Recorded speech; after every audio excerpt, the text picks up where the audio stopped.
being close to 100 hours, if not 100. Persona 3 Reload was 100 hours. Final Fantasy VII Rebirth and Unicorn Overlord, both 300 hours. 100 hours.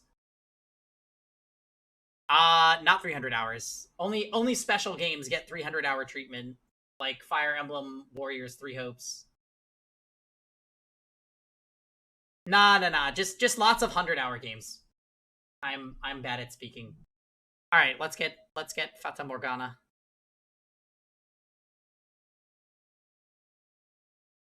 Let's call her up.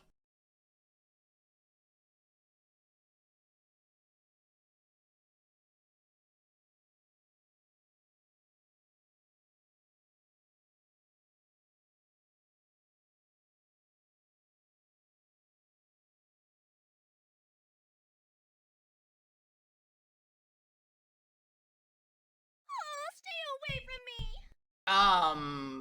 Frozen?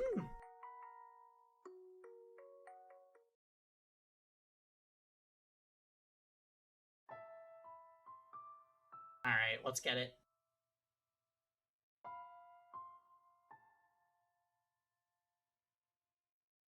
Phil was looking for a Morgana command? Oh, no. There have been many iconic characters in this game. The most iconic of them all was the villain from the most recent door that we just completed. It was perfection. Absolutely love Maria. Plot driver, more like, you think? Yeah, so yesterday we completed door 3, which means we will not be seeing Jacopo or Maria ever again. However, I can bet you we will see the white-haired girl in whatever door we end up in next. We actually got some time to explore the mansion by ourselves, but it didn't really lead to a whole lot, other than talking to a black painting. Pardonnez-moi. Jacopo died alone, just like Dearest Mel and just like Bestia. So I'm seeing a recurring theme here, a motif.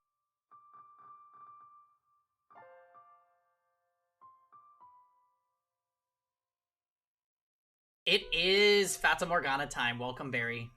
How are you today? Dearest Smell. Oh, that's right. Okay, so wait, the go to the stained glass window thing came back after we already went once. So I think we go call for the maid.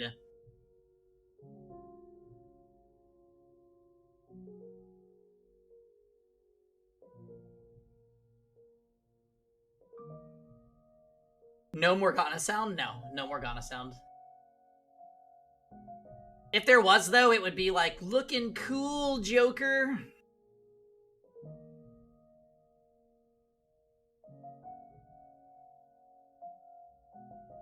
Alright, let me get something autoing on my phone before I start this.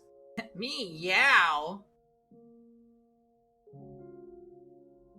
It must have come back for a reason. But what if it's intended to be the last thing that we pick? But maybe you're right. Maybe calling for the maid is the last thing that we're supposed to pick.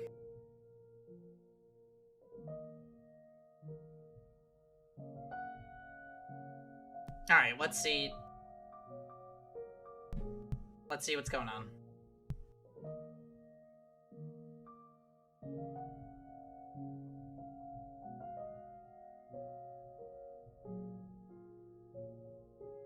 You return to the room with the stained glass window. You had searched through the mansion, but had no luck of finding the maid. You felt somewhat tired, though you were not quite sure whether it was physical exhaustion or otherwise. You had little interest in doing any more moving about. Taking a seat in one of the pews, you gazed up at the stained glass. Staring solemnly down back at you was the archangel said to weigh the souls of the deceased. I think I didn't change my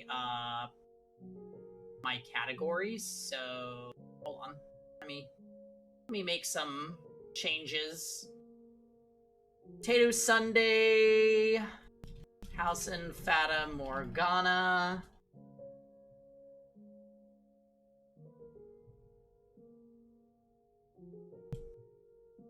Starting door 4.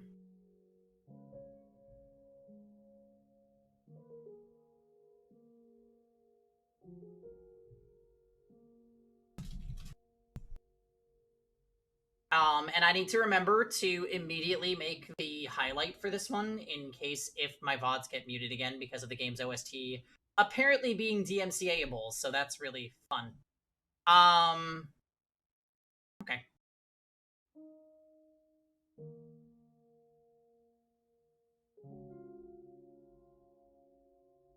We have to shatter the stained glass to prevent a shield.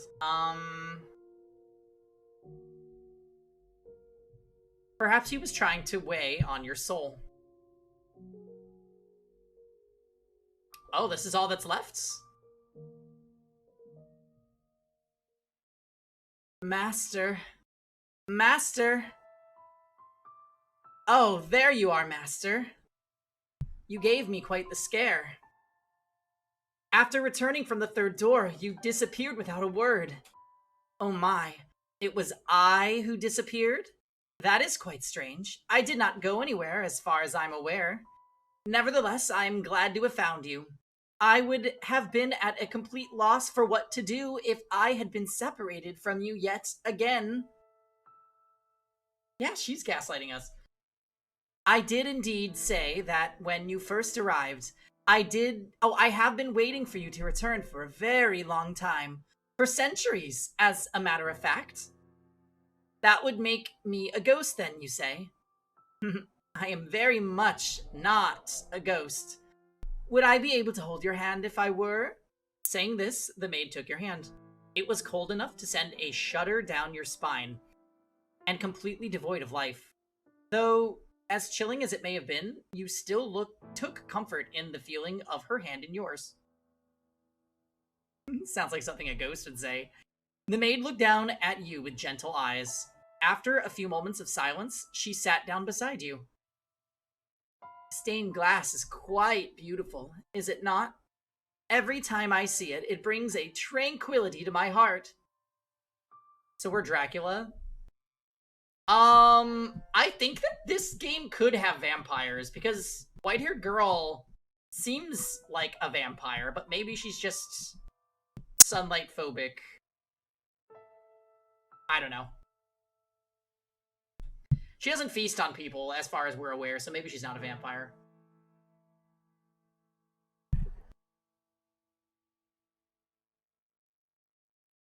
A dreadful, deep-rooted curse afflicts this mansion. However, this room is the one exception. Can you feel the purity that hangs in the air, Master? Yes. What is it, Master? You are correct. The stained-glass window had been shattered, and was not present in the time period of the previous tale. I wonder, perhaps it is because the mansion we are in presently resides in a realm separate from the real world. We are in a world constructed from myriad memories and histories. I am sure that when you regain your old self, Master, the mansion too will be restored to its original state. So do try and remember, all right? Oh, yes. Where did you go in my absence, Master? I see. So you explored the mansion, then? And did you find anything noteworthy? Memories? I am not quite sure what you mean. How peculiar. As a servant of the house, I pride myself in being aware of most everything present within these walls. I wonder whose memories they could be. The key to the master bedroom. Why did I throw away the key? I beg your pardon? You say a painting told you? You could see perplexity on the maid's face. You had never seen her make such an expression before. I I know nothing of any key. Oh, master, you should not tell jokes meant to cause others discomfort. But a talking painting, you say? You seem to have a rather vivid imagination. Maybe you can tell the next tale, master. I'm only teasing. Now, that was a nice break, but we should get moving. The tale I'm about to show you is the last of the mansion's memories. I'm certain you will remember yourself after seeing it. To our feet. Interesting. So, this is the last door? That can't be. The final door is not far. Okay, well, maybe it is. And please do not let go of my hand. Holding your hand, the maid led you to the far end of the room. Crossing beneath the stained-glassed window, a metal door came into view. Our destination lies at the top of these stairs, and there we will find one last door. She pushed open the metal door, revealing a long, long spiral staircase. Yeah, are we actually Dimitri? I don't...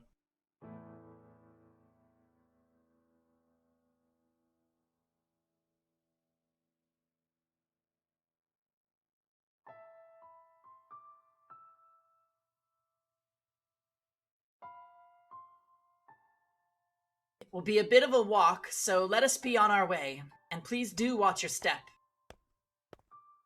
This is called an observation tower. Normally, towers such as this were built in castles or churches, so it is rather strange for there to be one in a mansion. The last door I wish to show you, master, resides at the top of this tower. Rectangular windows were carved out of the stone in several locations along the way up the spiral staircase. You attempted to peer out one of the windows, but all you could see was a thick layer of fog. Oh, not this. Hey, Dots. Don't bring Harrison into this, never. Perhaps the maid's suggestion that the mansion did not presently reside in reality was in fact correct. With each step upward, you found yourself gripped by an indescribable sense of anxiety. The feeling somewhat resembled irritation or annoyance. Sensing this, the maid tightly gripped your hand. There's nothing to worry about. You will be fine. It is all in the past, no matter what may happen. So long as you do not let go of my hand, you have nothing to fear. You and the maid continue climbing the stairs. Up and up, around and around. So I wonder what this is about holding her hand that keeps us safe also. Did we let go of her hand at the end of the last door, and that's why we disappeared, allegedly? Marching ever nearer the supposed final door.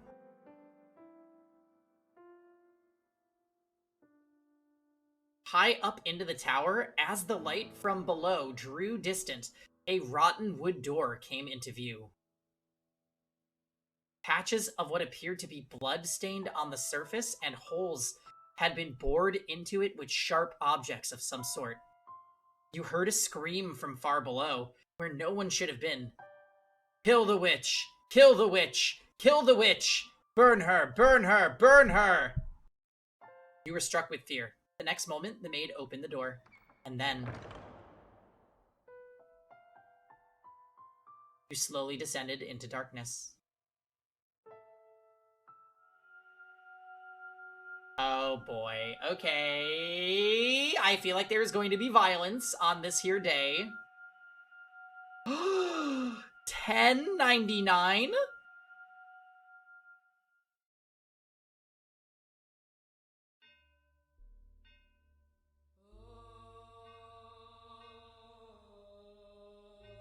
Set on a pot. Set it on. Yeah, last time it was in the 1860s. And also pour water into it. Gather the pieces thereof into it. Even every good piece. The thigh and the shoulder. Fill it with the choice bones. Take the choice of the flock and burn also the bones under it. and make it boil well, and let them seethe the bones of it therein. Thus saith the Lord, woe to the bloody city, to the pot whose scum is therein, and whose scum is not gone out of it. Bring it out piece by piece, let no lot fall upon it. Oh boy.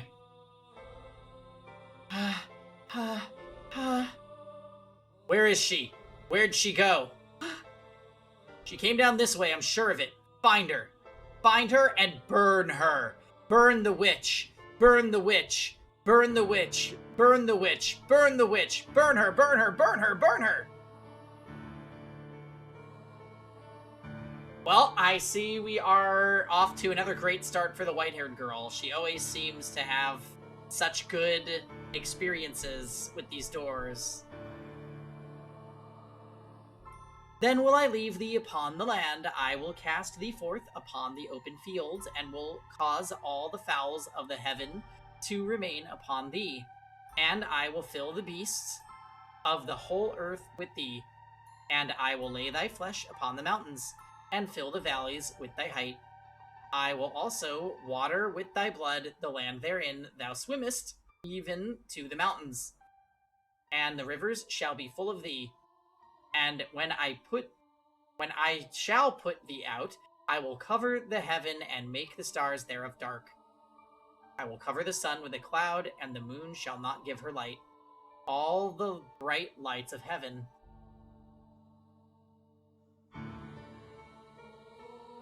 will I make dark over thee, and set darkness upon thy land. I seem to have lost them. Now, where am I? Where should I go from here? What am I to do? Darkness spreads as far as the eye can see. Not a ray of light shines down upon me. All that strokes my cheek are tendrils of darkness. Every passing day, every fading hour, my world is engulfed in ebony. There exists no kindness in the shadow, only solitude. I've lost track of how long I've been on the run, wandering aimlessly, lost, until I arrived at this dark forest. I no longer have anywhere to go. O Father, who art in heaven, I kneel to thee within my heart and ask of thee thy blessing. O Father, who art in heaven, I ask of thee to shine thy light upon me and show me the way. Please have mercy upon my soul, O Father, who art in heaven. I do love thee dearly. Hallowed be thy name. Please show me the way. I may be shunned and persecuted, and I may have no place to go, but nevertheless, I am unable to give up on life, to cast aside my hope.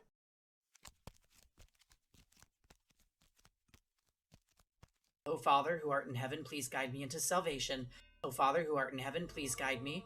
I can no longer remember when my life became naught but running, when it became endless wandering in the dark, and now, when I've reached the point where I've long since forgotten my hunger and thirst, my voice has become hoarse, my vision gone blurry, and my consciousness begun sinking into a hazy morass. That mansion appears before me, wrapped in a morning fog that seems to foretell rain.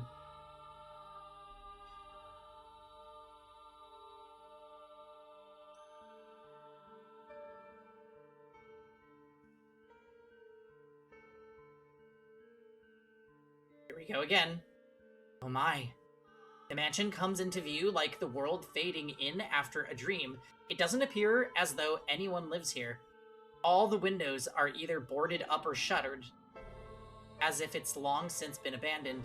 A tower, which seems out of place in a personal residence, stands tall behind the mansion. The whole building seems as though it could disappear with the fog. It has an unwelcoming presence, freezing me in my tracks. However, if this is where you have led me, then I shall follow your guidance. Having nowhere else to go, this mansion is my only salvation, the light that guides my way.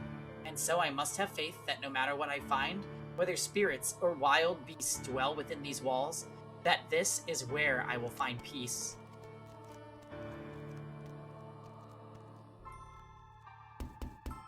Is anyone there? Guess it is abandoned. That makes sense. It would be more unusual for someone to be living in a house so deep in the woods, so far from civilization, like it's been forgotten to time. I can't imagine anyone spending their days here. I place my hand on the front door. What if I can't get in? I very much doubt I'll find anywhere else to stay wandering around through the woods. If the door doesn't open, then I'll die out here in the forest. I've come to accept much, but I'm not ready to forfeit my life yet. Please open. The door is heavy, and though it seems to protest my attempts to enter, it still opens much easier than I was expecting. I was worried over nothing. Looking in, I get the strangest impression. Light is being swallowed up into the mansion's depths. Rather than going inside, it feels as though I'm about to step outside the boundaries of this world.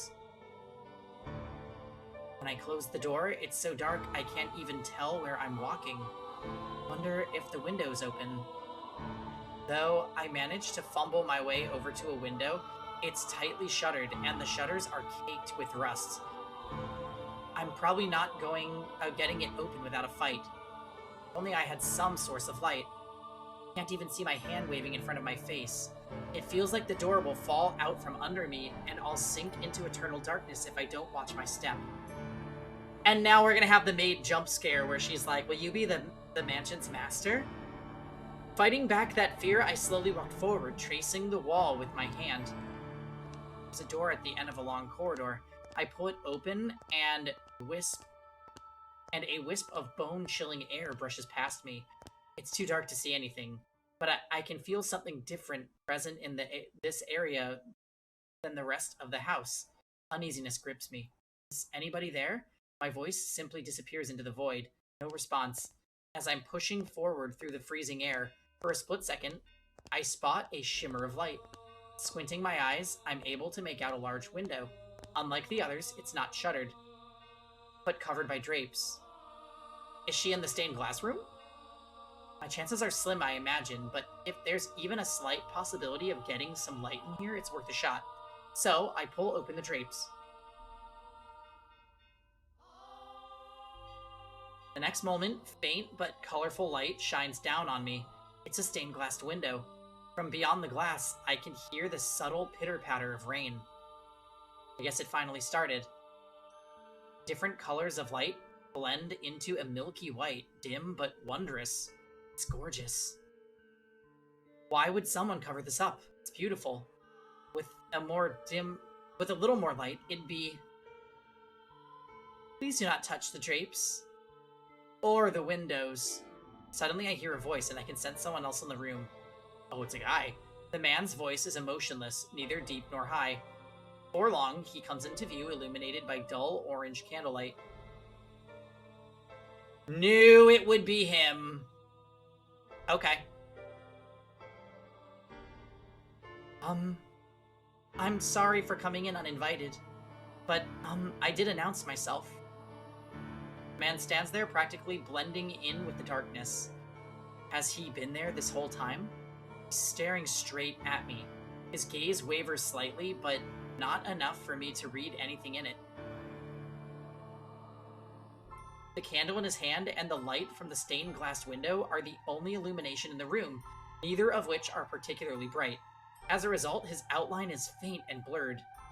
It gives off the impression that he might just vanish entirely between blinks. I love his art, it's so pretty. I'm, like, unsettled by him a little bit. My apologies, I assumed the house was abandoned. I suspect you would have preferred it to be abandoned. Not at all. Is this, do you live in this mansion? Yes, I have for a very long time. I thought I had barred the front door, but it would seem I left it open. What brings you here? If you're lost, I am happy to give you directions. There is a village west of here. It should take you maybe half a day on foot. If you are in need of money, help yourself to some of the furniture. The same thing that the maid always says. Trade it for food at the village, and then make your way to a larger town. Please allow me to stay here.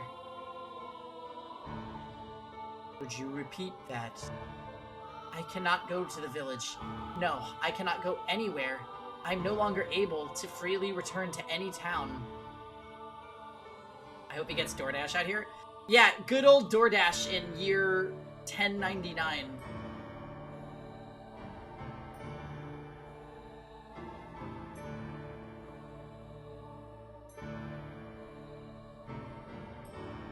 Okay, I was gonna point that out too, story time. It's the exact same conversation.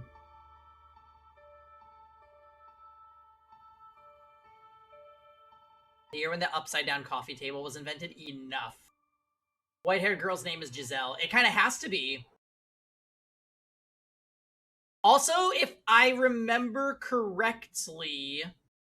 I'm on the next level. They use 7 X's when they refer to her. I remember counting. I'm pretty sure it was 7. There was another person who had only 4 X's, so it's not like they're just filling in the gap with random amounts of X's. It's significant.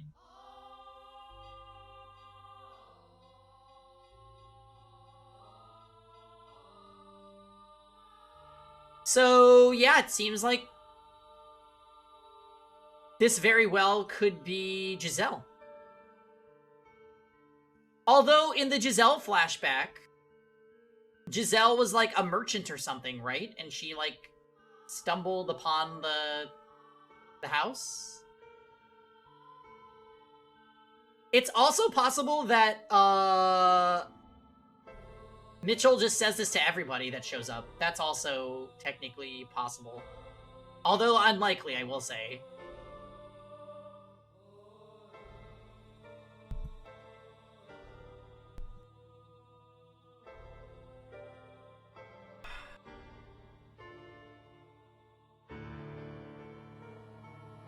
I'm being hunted. You seem rather young to be a sinner. So you have transgressed.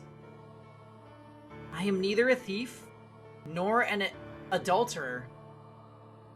If I bear any sin, then it has been with me since birth. Thou against me? Then be hunted. I will do everything I can to stay out of your way. I simply ask that you grant me shelter until it all blows over. If you wish to know of my transgression, I will tell you. So please, do not throw me out. I see. And do you ask this of me aware of how people refer to this mansion? Pardon? It is said that a witch once lived in this house. And not just any witch, a cursed witch. This house has been tainted by her seething hatred, and all those who dwell within it meet their demise. Okay, if she says the thing about, like, oh, are you caring about my well-being? Well, I'll still stay. Then it's the same. But you live here, don't you? Like her, I too am cursed. Huh? What kind of curse? The one thing I can tell you is that your life is in danger if you get involved with me. Should you approach my curse, I am likely to take your life. You'll kill me? So, you do not belong here. To live with me in this mansion is to sentence yourself to death. No matter what path I choose, I very much doubt I have a future. And if that's the case, then I shall live how I want. I don't care what people say about you or this mansion. I wish to stay here. You might think I'm strange, but my heart tells me that I must stay here. That I was guided here. Yeah, so this conversation is definitely different than the Giselle conversation, slightly. We love the music in this chapter. It's very foreboding and good. I think every door has had a good OST.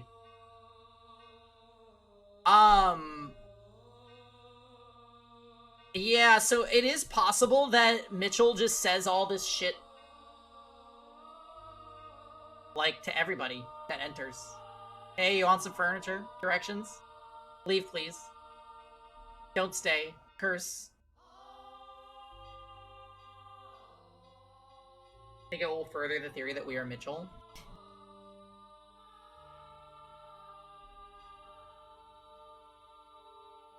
And hearing what you have to say only reinforces that. What are you scheming?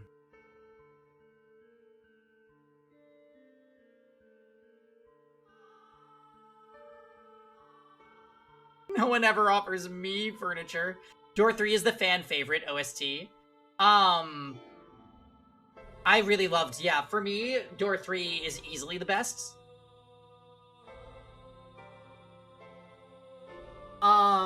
I also liked Door 1's OST. It was, like, very, it set the setting really, really well. I am not scheming anything. I am simply tired of running. So, if your curse is going to kill me, then perhaps that's for the best. At the very least, you won't be hunting me. You won't try to flay me or tear off my arms or rip my flesh from my bones. And that's enough for me. If you have committed no sin, then why would they hunt you so fervently?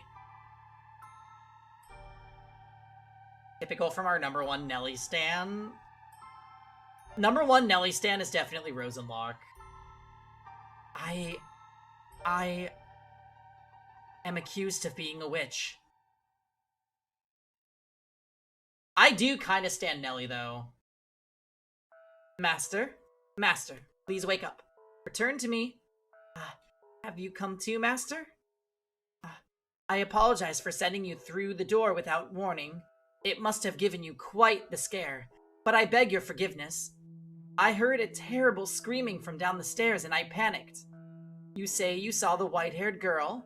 I see. So you made it into the world beyond the door before me. I am deeply relieved that I was able to take your hand before losing sight of you. I presume you have already grown familiar with the atmosphere of this time period, Master. If you have seen her, as you said, then you should have a basic grasp of the situation. She was a very misfortunate girl in this era, accused of being a witch, abused and persecuted. Her life was in constant danger. It was, again, her appearance that brought this upon her.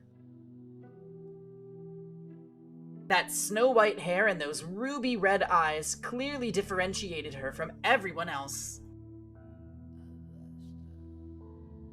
She never catches a break, ever. Oh, and I apologize. I neglected to mention that this door is unique. As for what sets it apart, that will be made clear as we proceed, though one difference is in the time period. The tales I have shown you began with that of the beautiful flaxen-haired family, followed by the tale of the bloodthirsty beast, and then the tale of steel and ambition. This song is possibly your favorite.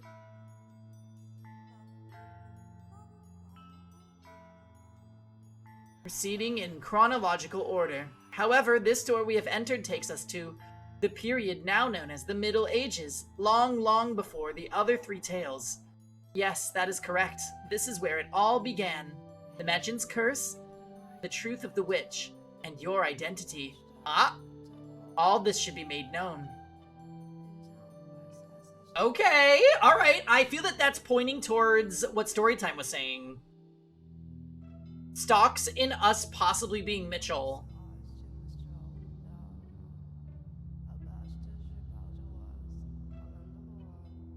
Finale? I have no idea what to expect in terms of this game's duration, so we're just along for the ride.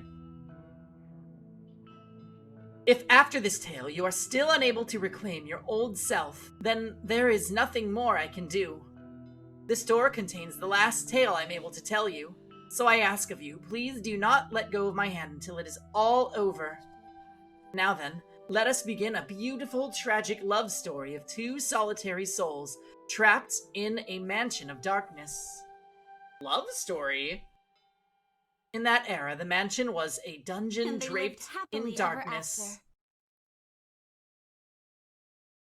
After a great deal of time on the run, the white-haired girl found herself at a remote mansion that stood in a dark, overgrown forest. All the windows were either boarded or shuttered, and it was even darker inside the house than out.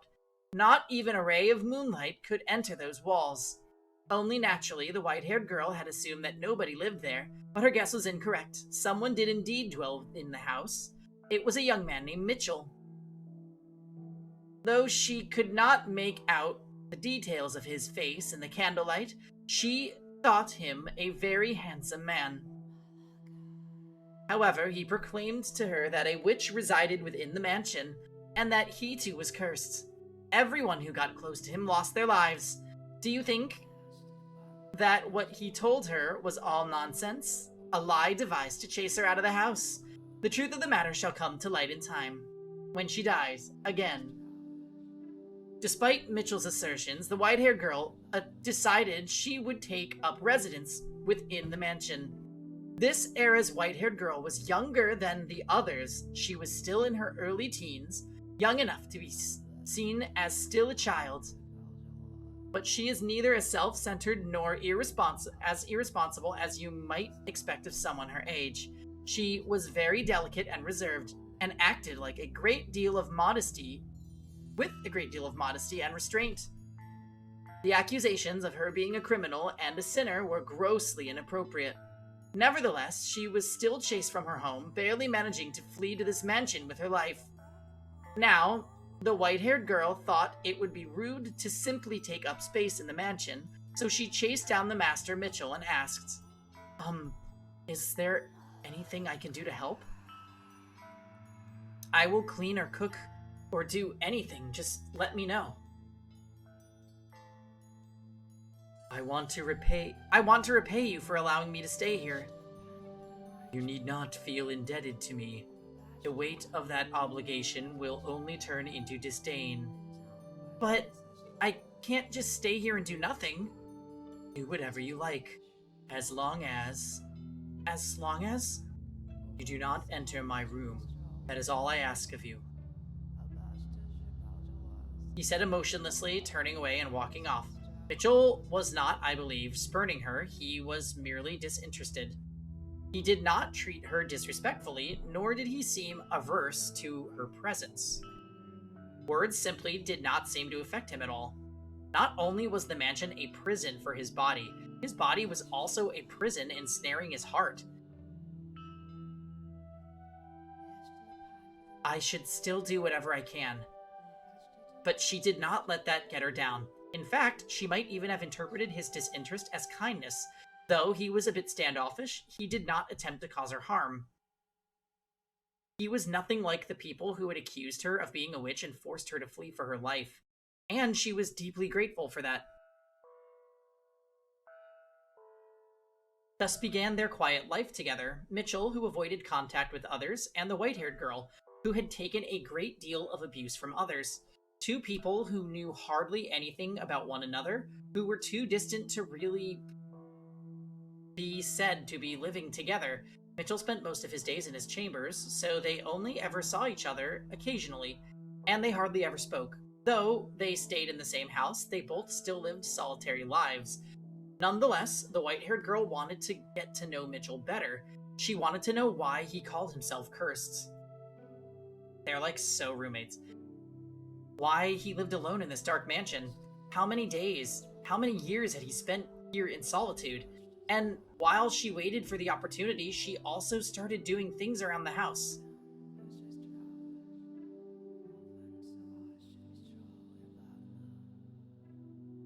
The first project she set out to take care of was cleaning. As the windows were all firmly shut, her only source of light was candles. For whatever reason, there was a great deal of candles stored in the cellar. She wondered where on earth he had acquired so many, but she never found the opportunity to ask him. It was difficult to even see all the dust and cobwebs with only candlelight. And considering the poor airflow through the house, she was afraid her efforts were going to be in vain. Still, she persisted, sweeping and wiping things down one room at a time. Eventually, she made her way to the library. The dust that had settled there was much heavier than in any other room. With each breath, she had to fight back coughs. She wants the prophetic candlestick. She does. Her cooldowns, her revival cooldowns need to be shortened.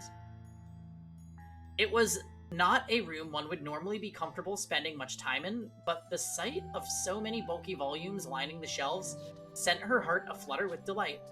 They're books. Incredible. Real books. Although she's only died in one door. The other ones, she was just driven away into exile. The white-haired girl had never seen a book before. She had heard people describe them, but that was the first time she had ever seen one for herself. Parchment was a very valuable commodity in that era. It was something monks or scholarly priests made use of, and not a material one could easily acquire without some degree of social rank. Books were not printed with machines, but copied by hand. A single volume took an incredible amount of work to create. Even the process of binding was an art. Standing before a shelf, she stared intently at the spines. There's so much dust. Does he not read any of them? Just a peek. Just a tiny little peek, she said, making excuses to the empty room as she reached her hand toward one of the books. The tome that caught her eye was on the upper shelf. It bore gorgeous jade embossing, and it looked like it belonged in a treasure chest. Almost. Though she tended to act older than her age, the white-haired girl was still in her early teens and not especially tall. Even standing tiptoe, it was still just barely within reach. At long last, her slender fingers made contact with the spine, and as she began to pull the book toward her, the library had sat abandoned for a long time, causing the covers to stick together. So when she attempted to pull one out, several others tilted with it. And then, almost all the books on the shelf came avalanching down onto her. Okay, when we visited the library, weren't the books constantly falling?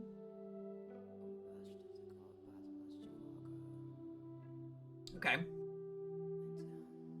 That makes sense. The pool balls were also moving by themselves because those were being futzed with in the time period. I'm pretty sure the cellar still smelled like blood and flesh and wine or something, or whatever the beast was doing down there when they found him. So there's something with the objects in the house.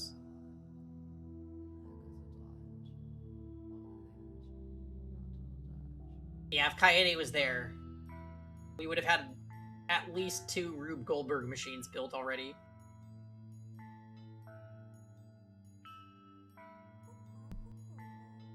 Ow! The white-haired girl groaned, buried under a mountain of parchment. She hoped she had not damaged any of her host's valuable collection, for the mess was enough of a setback already in her attempt to express her gratitude. Looking around, she saw one volume that was almost torn in half. She did not know whether it was in that condition before or if it had happened in the fall, but nonetheless she felt horribly guilty. Sitting there, unable to get back on her feet, tears began welling in her eyes. Then, suddenly, a shadow fell over the dejected girl. It took a book in its hand and returned it to the shelf. For a brief moment, the shadow's hand reached hesitantly toward the white-haired girl, then changed course toward another book. Ah, it was Mitchell. There was a hint of perplexity in his otherwise emotionless eyes. Perhaps he had heard the noise and came to see what caused it. I'm so sorry. Your books, What were you doing? I'm sorry. I wasn't trying to make a mess. I didn't mean to damage such precious books. There's no need to panic. Sorry. You make it sound as though I'm admonishing you. What? Did you want to read a book?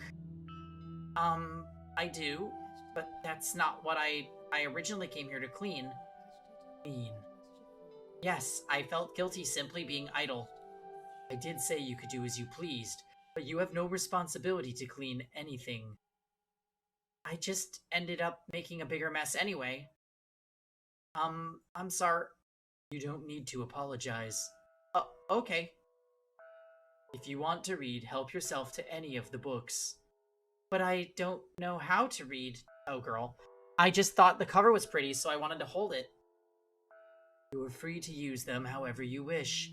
If looking at them is enough for you, by all means. These are all your books, aren't they? They are. It's incredible. You have so many. It must have taken you a long time to acquire them all. 1 per month. What? My family sends me one every month. Oh, so he's not just like a random-ass spirit, he actually has people sending him shit? Every month? The white-haired girl turned her gaze back toward the shelves, squinting her eyes and beginning to count. When she finished, she was in awe. There were in excess of 100 books on the shelves, which meant he had lived there in solitude for many years. She was at a loss for words. They're dull tomes, dreadfully inoffensive, and not even interesting enough to waste a few hours with. Decoration is all they're good for. I see. If you can put them to some use, then perhaps my having them won't be entirely meaningless anymore. I'm going to return to my room. Don't feel obligated to clean up. Just a minute.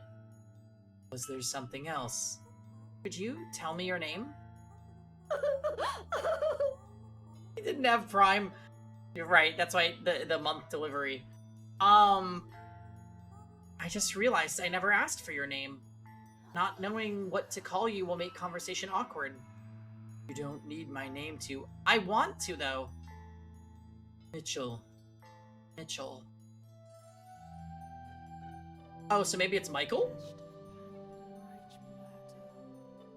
Alright, story time. Have a good night. Like the Archangel. The name suits you well. It suits me. It does. Although it's difficult to see you in the dark, you seem to be a very handsome man, befitting your name. I beg to differ. Giving me his name is the highest form of mockery. I expect the real Archangel is probably rather annoyed by it. I don't know. I think it's a wonderful name. And you're... Huh? No, never mind. Oh, my name? My name is... Giselle! Alright, well, story time.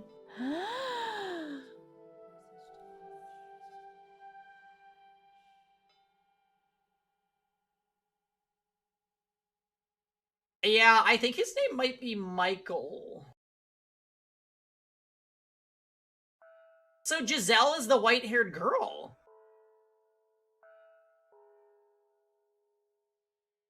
But why did they not reveal that information until now? There's gotta be, like, a good reason, right? Because I feel like knowing her name was Giselle wouldn't have changed any of the previous plots.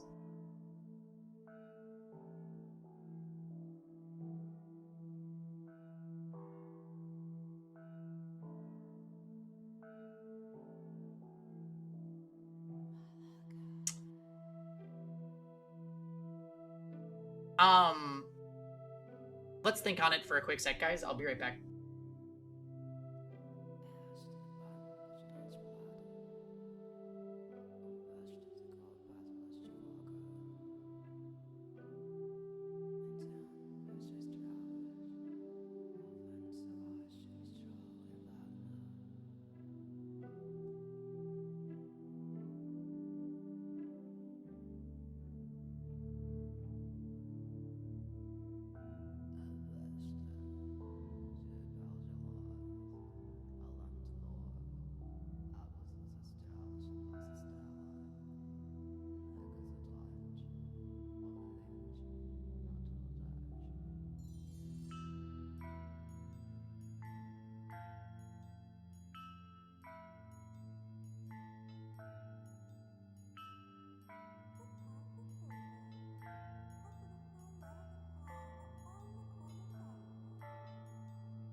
Okay, guys, we're back. Thank you for waiting. So, we just got the Giselle name reveal. Which makes sense, because it matches the number of X's. But we don't know why this information was hidden until now. At least at this point in the game, it doesn't feel like that's a significant factor in any of the previous timelines, but maybe the game is going to come full circle with it, and then we'll know. Please call me Giselle. Oh, thank goodness. For what? That I was able to get your name and talk to you for a little bit. We haven't seen much of each other since I first arrived, so I'm glad that I got to hear your voice. So very glad. You gain nothing by speaking to me. You have no responsibility to do so, and there is no need for you to feel joy. I'm not pleased out of some sense of responsibility or necessity. It's just depressing not being able to have a conversation with someone living in the same house.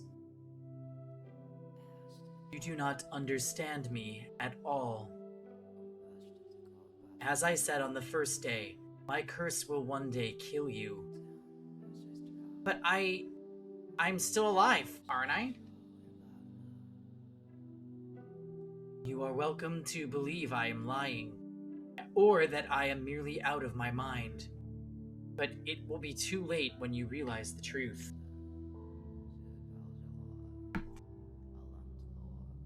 I'll be fine, I'm sure. And even if I do die because of your curse, I promise I won't hold a grudge.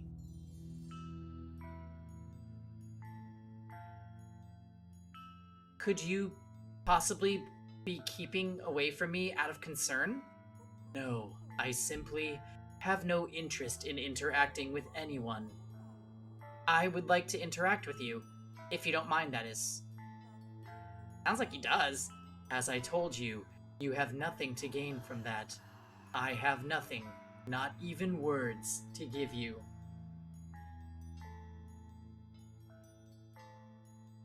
My body is but a shell, even if I were not cursed. My presence would do naught but cause you discomfort. I don't think that's true. I don't believe that there's anyone in this world with absolutely nothing. There's plenty inside you, you simply haven't noticed it yet. And not all of it will only cause others pain either. If you truly believe those words, then you are a foolhardy girl.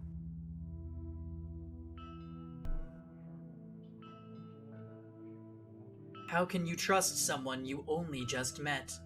For that matter, how do you not resent everyone? Resent them?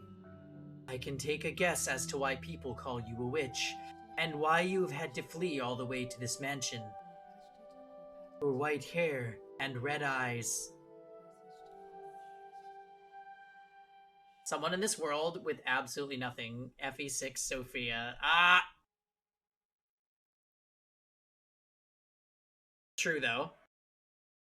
That abnormal, seemingly inhuman appearance drew their condemnation.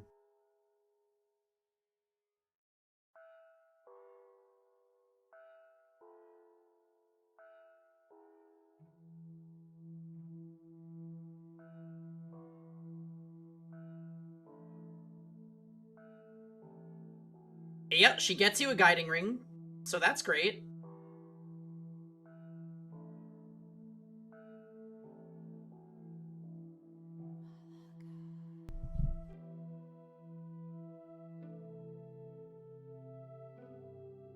And I can think of any number of reasons they might have started treating you less than human.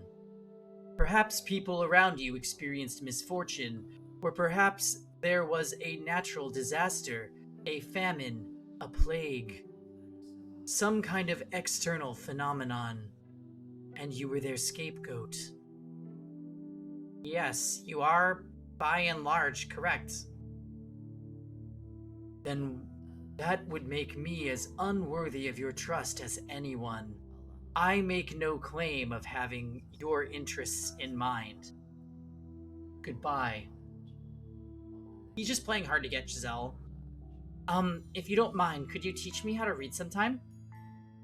Did you listen to anything I said? I listen, yes. I have no intention of idolizing you.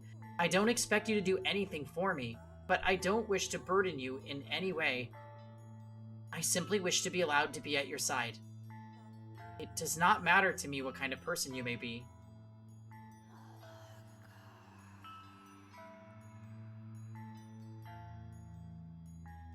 That is all I want. I apologize for keeping you. Please consider it if it's not too much trouble. As the master of the house, Michael made his way out of the library. He appeared to be slightly rattled. Perhaps the white-haired girl's determination had ignited something in his chained heart.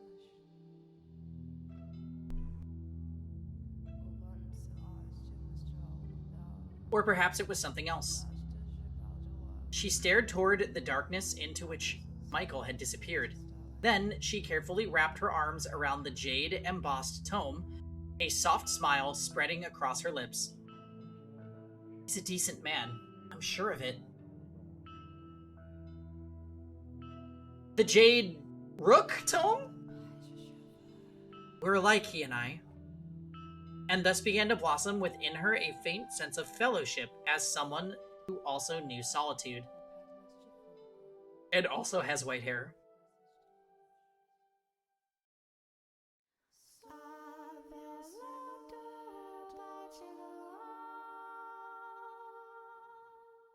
Okay.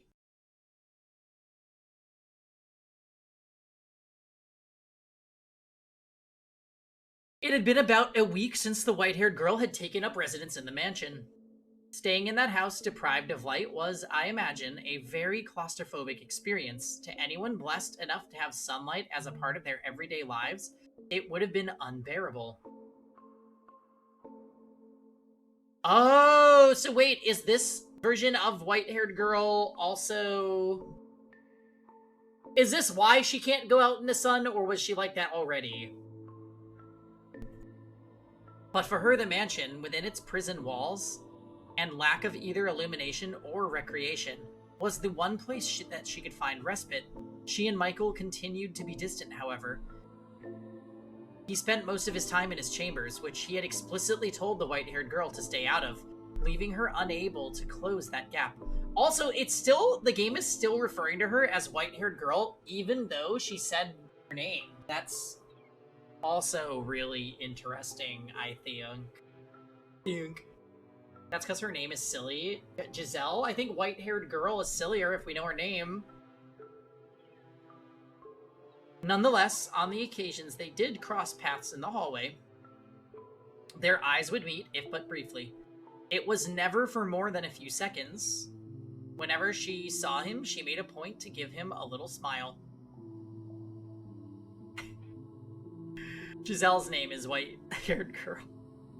Maybe. He never said anything, but still, when she had first arrived, he would not have even met her gaze. He seemed to be taking more and more notice of her. One day, the white-haired girl stood in the cellar, a frown on her face. This is troubling. I can't go down to the village, but if we don't do something soon...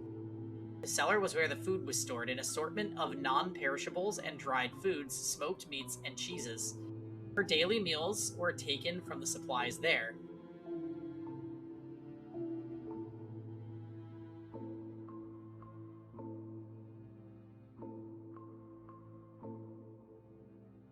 Oh!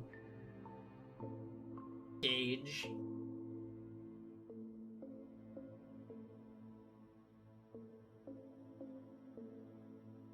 However, the stockpile was beginning to grow quite small. Were she not on the run, she could have gone to the village to procure more, or perhaps, were she a little tougher, she could have captured a wild animal for its meat. But master, you know a young, delicate thing like her was hardly up to the task of hunting for food. Needs to learn Holy. Could you imagine? How does he normally get supplies, I wonder? From there, other questions about Michael started rising in her mind, no matter how lifeless he seemed. Surely he still had to eat, right? The white-haired girl nodded, then made her way out of the cellar, intending to head for his bedchamber. Ah, but on the way there, she spotted him standing by the entrance. Standing motionlessly at the door, lit by a single candle, he appeared to be waiting for something. May I ask you a question? Go on. I was just down in the cellar, and I noticed we were running low on food. Do you normally go down to the village to restock? I haven't been outside in 10 years. Then how do you... What if I told you I don't eat? What? That I am not of this world, and as such, I have no need of sustenance. What would you think of that? That sounds very, economical. You can survive without having to eat, that's one less thing to worry about. If it were possible, I'd like to have that ability too. It would seem trying to frighten you is a waste of time. Was I supposed to be afraid? Never mind, it doesn't matter. You asked about the food in the cellar. It's getting to be about that time. Hmm? Wait, and you will find out. What do you... It's here. Oh? Right. I think that she just wants to be more like Michael Senpai. If you want to know where the supplies come from, open the door. But, I'm in hiding. There's no one at the door anymore. The knock is nothing more than a signal. Signal? The white-haired girl turned towards Michael to press him for more information, but he averted his gaze. Find the answer yourself, he seemed to be saying. She took several moments to gather her will and then marched over to the door. So bright. The sunlight, which she had not seen in some time, was so bright it seemed to burn her eyes. Although the sun itself had not gotten any brighter, she had simply spent so much time in the dark, her eyes were no longer accustomed to that much light. The color of her eyes made them quite sensitive to light already, so when she stepped outside, her whole world went bone white. The white-haired girl stood motionless for 10, perhaps 15 seconds, and when her eyes had finally adjusted to the light, what's this? She noticed a crate on the ground at her feet. She turned her head back to ask Michael about the box, but the mansion was so dark it appeared to be wholly severed from the outside world. From where she stood, she was unable to distinguish Michael from the shadows. A pang of nervousness struck her. She wanted to return to that darkness as quickly as possible. The white-haired girl had come to yearn for that world without light more than the one with it. The crate was fairly heavy. The slightly built girl had considerable difficulty bringing it into the house, but eventually she did manage to drag it through the front door.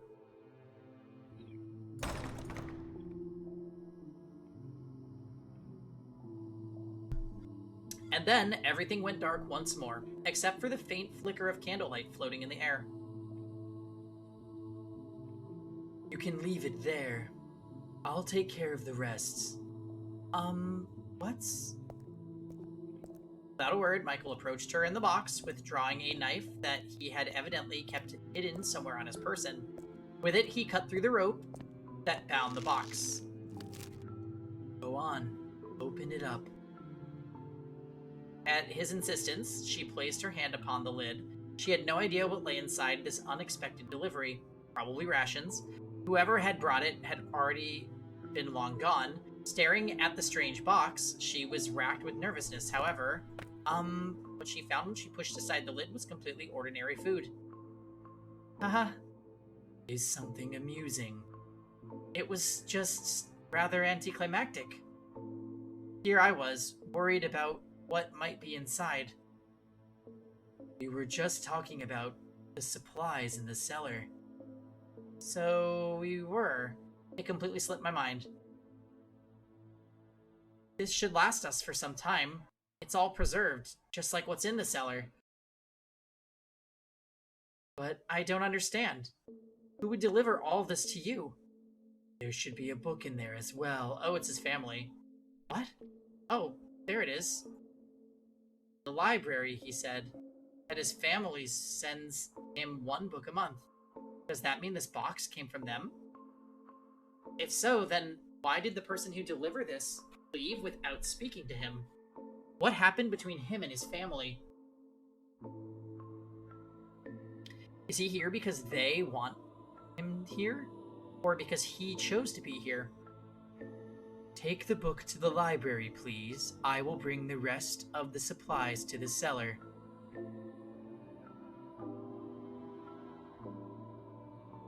But it's a big box. I'm sure you could use some help carrying it.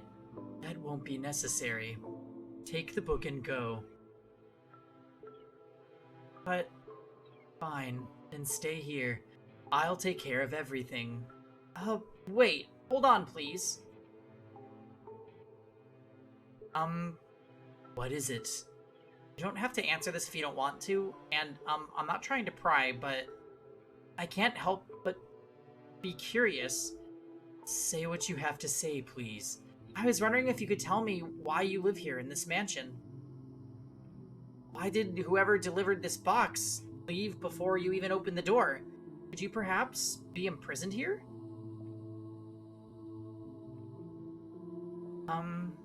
I told you this the very first day. I am cursed. It's only natural for a cursed man to live in a cursed home. Yes, but that's such a vague answer. I don't understand why you're in the situation you are. I don't know how you feel about it. There's so much I don't know. And I'm not even sure if your curse actually exists. I see. This is a perfectly reasonable doubt from your point of view. Having been branded a witch because of your appearance, it would make sense that you think my curse might be fabricated, or perhaps a metaphor for something else. Yeah, I'm thinking this is like, it could either be because she's young, or because she is in turn going to get cursed. And then that curse is making her act withdrawn in the other timelines. But yeah, she definitely, like, this version of White-Haired Girl feels like a different person. I've even gone as far as to, like, give her a different, like, more cheerful inflection when I'm reading her lines, because I'm just like, it doesn't fit with the normal, like, somber, depressed White-Haired Girl.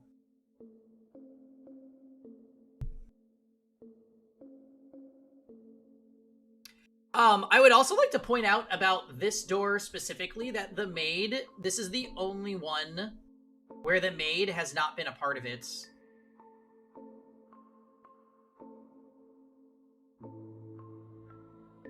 So I'm guessing that maybe the maid just, like, isn't in the picture yet?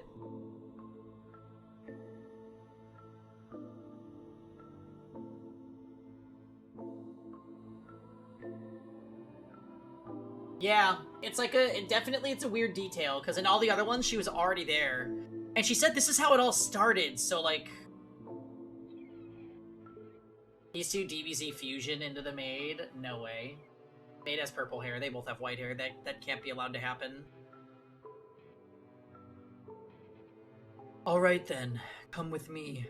What? I'll show you my curse. As he turned on his heels, the white-haired girl caught a glimpse of what appeared to be a smirk on his face, like the whole thing was some kind of sick joke. That smile carved into his mask was far colder than any look of annoyance or rejection. But despite the twinge of nervousness, she still followed after Michael. As much as he might have stood out in a crowd, with such height and long hair, his presence was almost entirely eroded away by the darkness. She felt that he could simply fade away into nothingness at any moment.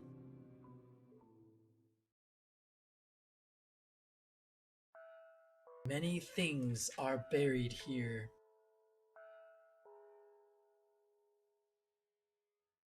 Huh? Mice, insects, wild cats, and dogs. Have you ever thought it strange how little life there seemed to be around this mansion? You're right. I haven't seen a single creature since I arrived. The only sound you can hear is the wind blowing.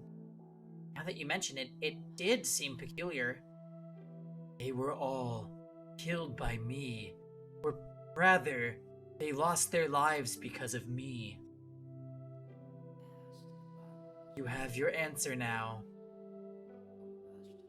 A butterfly fluttered its way into the ruined garden, dancing up and down through the air. Michael held out a finger before himself, and the butterfly, mistaking it for a branch, drifted down upon it to rest its wings. Had the scene stopped there, it would have been a picturesque moment. All that comes in contact with me loses its life. My skin, the breath I exhale, my flesh and blood, is poison to all life. But the butterfly's movements began to slow. It spread its wings in one last futile attempt to fight gravity, and then without warning, it shriveled up into a dry husk. It's dead. All dried up and lifeless. Is Zareth from Fairy Tale? I don't know Fairy Tale at all. Like it's been dead for days. It's like his finger drained all the life out of it. Is this his curse? Is that even possible? But I saw it with my own eyes. If this is his curse, though, it explains much. There are more than just insect and animal corpses buried here, too. Servants who came to visit me long ago are here. Oh, are here beneath the ground, under our very feet. Like my zombie maid!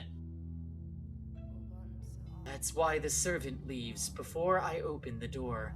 Should he touch me, should he get near me, his very life is in danger.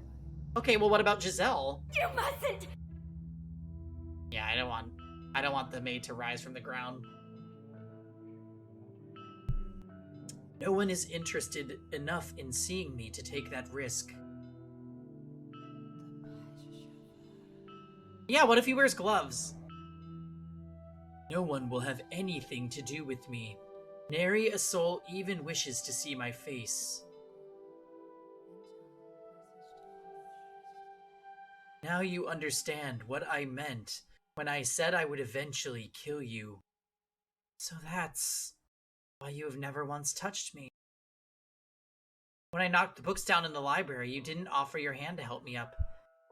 And only one of us ever made contact with the box at the entrance at a time. When I offered to help you carry it, you refused, because you didn't want your finger to accidentally brush against mine. My actions were not out of concern for you. I simply dislike people.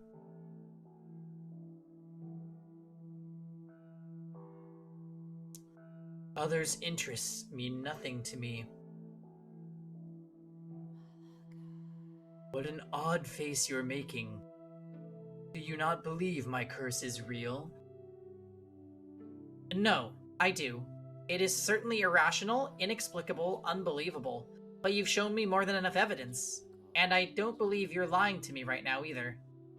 In which case, now you understand how dangerous it is to be near me. You said that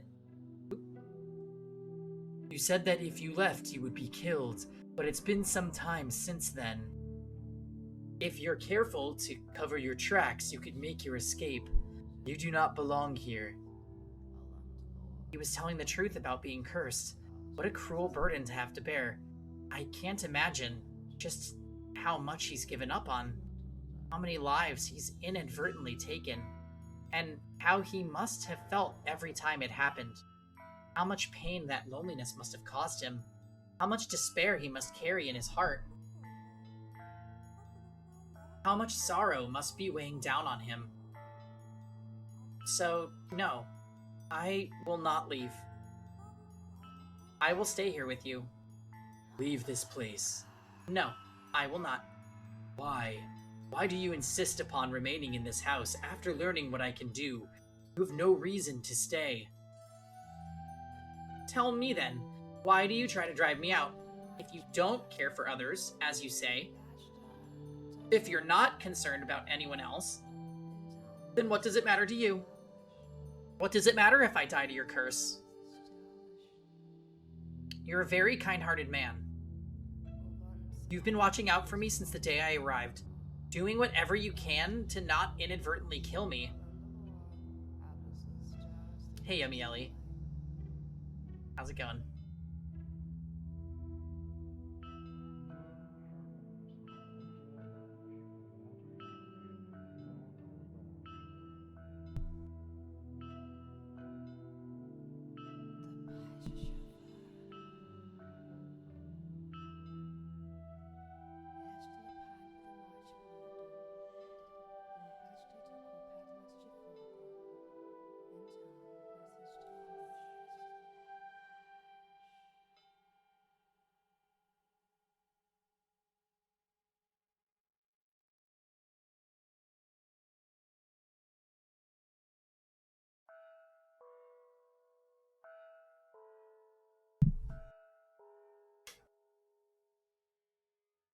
To not afflict me with your curse.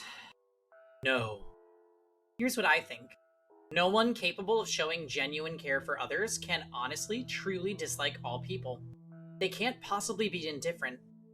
No, That day we met before the stained glass window, you heard me out. You listened to my plight. You didn't try to chase me out.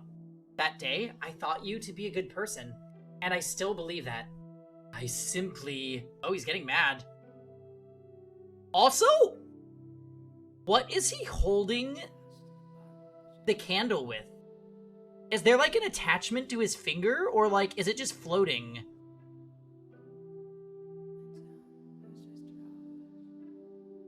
It looks like there might be like a little thing here, but this is still really weird.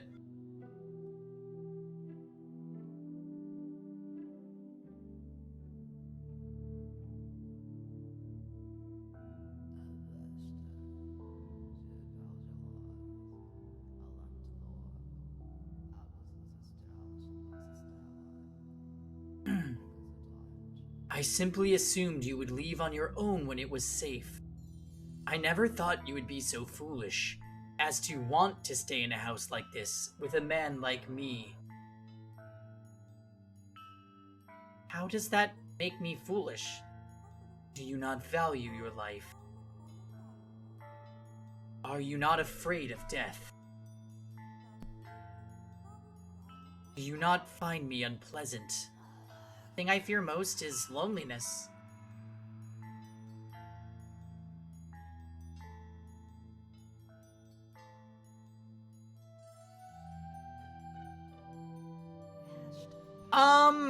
Yeah, this is a very, like, serene, mysterious song. I'm enjoying it. Again, I mean, the game's OST matches the scenes, like, to a T. Maybe the most masterfully done in any visual novel that we've played, I would say.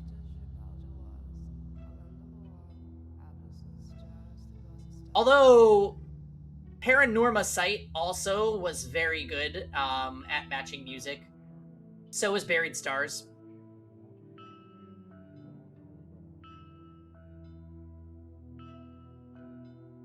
But yeah, I definitely am like super enjoying this game's OST. I think it is so good.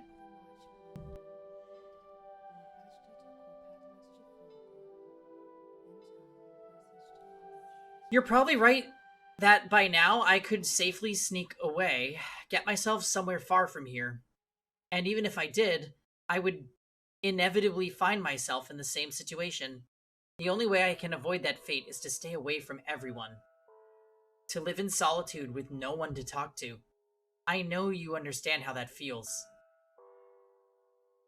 It terrifies me. I'm afraid of having to spend day after day with no one to talk to.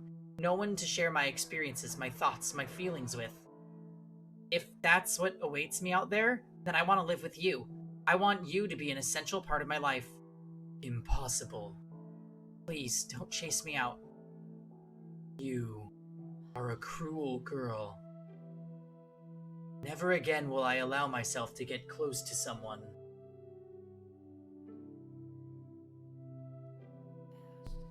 Only to watch them die. Never again. My mother was the first to die. It happened shortly after my birth. Next was my wet nurse. 2 deaths could be considered a coincidence, but as the number rose, it became clear that I was cursed, and I was forbidden from making contact with anyone, even at home. Regardless, being in the same house, accidents will happen. Numerous people lost their lives. Attendants unfamiliar with me, or those who simply brushed up against me by mistake. I couldn't take it any longer. So you chose to move here, to this remote mansion, to keep yourself away from your family. You weren't imprisoned here. You elected to live alone, so you wouldn't hurt anyone. For better or for worse, I was born into a noble house. So rather than abandon me, they've provided me the means to live out of sight. I will be very careful. I will do everything I can to ensure no accidents occur, to keep you from being alone again. I will not for any reason touch you. You have my promise. Your curse takes the life of anything you touch. I've been here for a while, and death has not befallen me yet. As long as I do not touch you, there shouldn't be a problem. In before one day you're leaving a room and he's entering the room, and then you tap him and then you're dead. Giselle. Did we not think of that? We don't care about that? Okay. Also, and I apologize if this is simply me reading too much into things, but I feel like we're two of a kind. I fear being utterly alone more than anything, and I think you understand just how scary that is. So, why are you so stubbornly insistent on it being me? I'm sure there's someone else out there, someone you're meant to be with. You may not have found them yet, but I believe someone like you eventually will, because unlike me, you still have the vigor to press forward. It has to be you. I'm certain of it. Why? Because, well, you can't tell me. No, I can. Just, please don't get upset with me. I think I might really, really love you. Okay, Sigurd, alright. Pack it up. You know what? Maybe Deirdre was white-haired girl all along. Death is final, but not our love. If this love is a crime... Ugh, I still need to record that voice line. Giselle, you're tripping.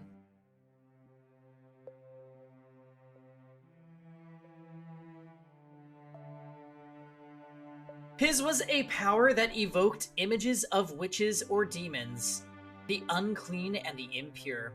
A mere touch was all it took for him to strip a man and beast alike of its life. God has quite a cruel streak to bestow such power upon a beautiful young man. And a strange power it was indeed, like something out of a fairy tale. Like something confined to words upon the page, it seemed otherworldly, unbelievable. Nonetheless, as he had demonstrated to the white-haired girl, his peculiar powers were indeed real. That said, the world had its fair share of oddities. It just so happens that those curiosities tend to remain hidden away, known only to a few. Although, you had laid eyes upon a number of unusual phenomena yourself, Master. The doors to the past, through which we have passed this very mansion, and as a matter of fact, the two of us. Now, as you just saw, the white-haired girl found herself enraptured with this man and his accursed power. How do you think Michael acted in response to her proclamation?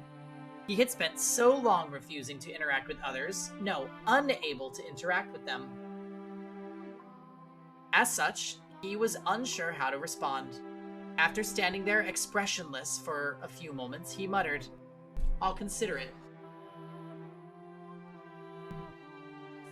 And with that, he returned to his chambers.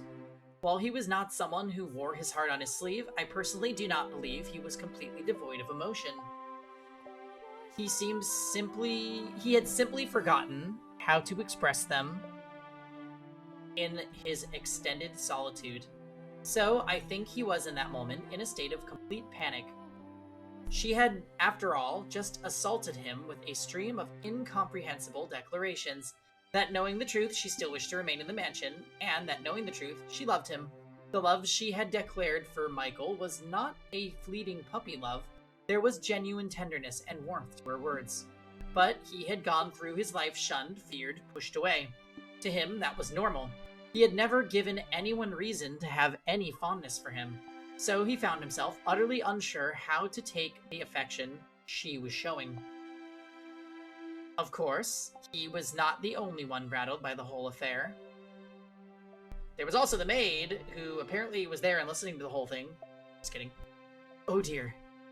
Several days had passed since Michael had asked for time to think. He had still yet to show himself again. This is all my fault. The white-haired girl paced anxiously through the halls on the off chance she might run into him. As per his request, though, she kept her distance from his chambers. Nevertheless, she was beginning to worry about the fact that he had secluded himself away for so long. So she worked up the courage and made her way to his room.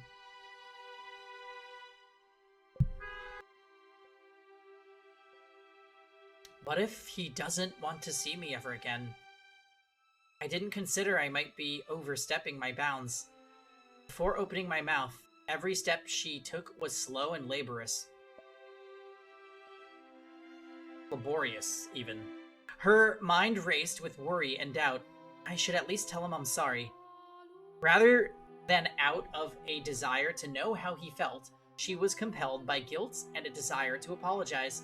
After walking for some time, she arrived at a door sitting in an utterly unlit hallway. She drew in a breath of musty air, then let it out, repeating the process several times. Next, she reached her hand up to knock on the door, then pulled it back, also doing this a number of times. Oh, how adorable she was.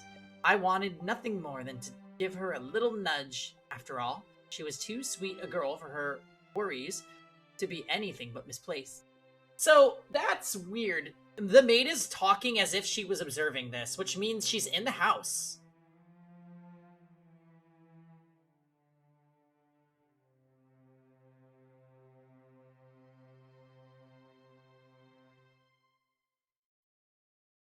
Let's make a theory. Let's make a real Michael theory right now.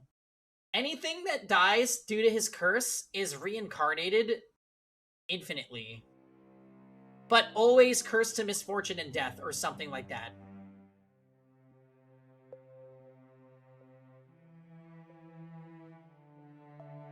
So maybe, the maid could either be Michael's mother or a wet nurse.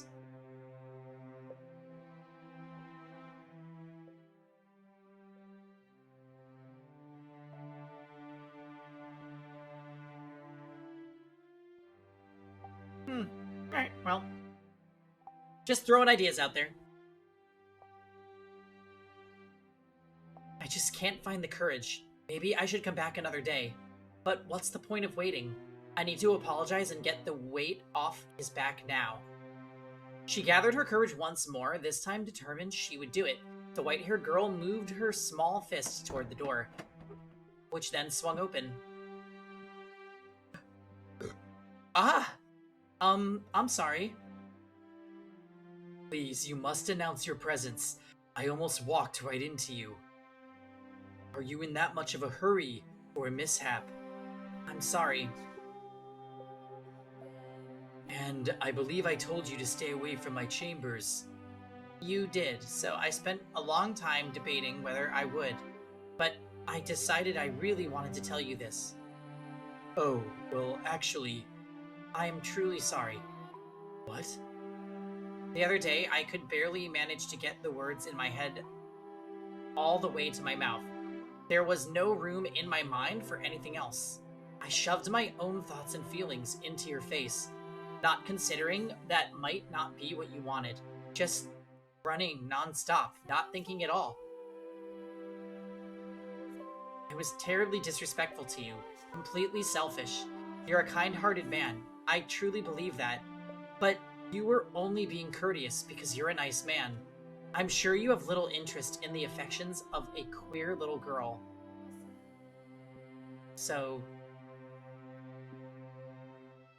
I would love it if I could stay here. It would be a wonderful blessing. But if you really don't want me here, if my feelings are imposing on you, then I apologize. I'm sorry, and I'll take my leave of this house. Sorry. Don't be. My mind went blank for a moment. What? I did find it difficult to comprehend you. The other day, you were firm in your intentions to stay, and now you say you'll leave without a struggle. You holed up in your room for so long that I thought, you didn't want me around. To be honest, I want to stay here. I do. I think you should do whatever pleases you. Huh? You can stay, or you can leave. I will not pressure you to do one or the other. So, I'm not imposing. To tell you the truth, I had to think about that for some time. However, I have now come to something of a solution. Since you're here, come into my room. What? But I thought I wasn't allowed to. To prevent what almost happened a few moments ago, so we don't accidentally run into each other. Sorry. We're forgiven. Now come in. Okay. Is this a necklace? If that's what it looks like to you, then I suppose that means I succeeded. Pick it up. It has a little bell. It's adorable. Please make an effort to wear that while you're in the house. Oh, that's so funny. He literally is giving her a cowbell so that she makes noise as she moves around and he won't accidentally touch her. Kinda sweet, but also like, oh my.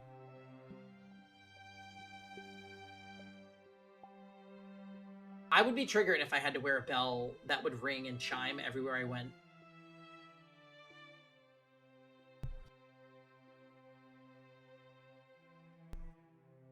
But okay, I see him. He is trying to make this work.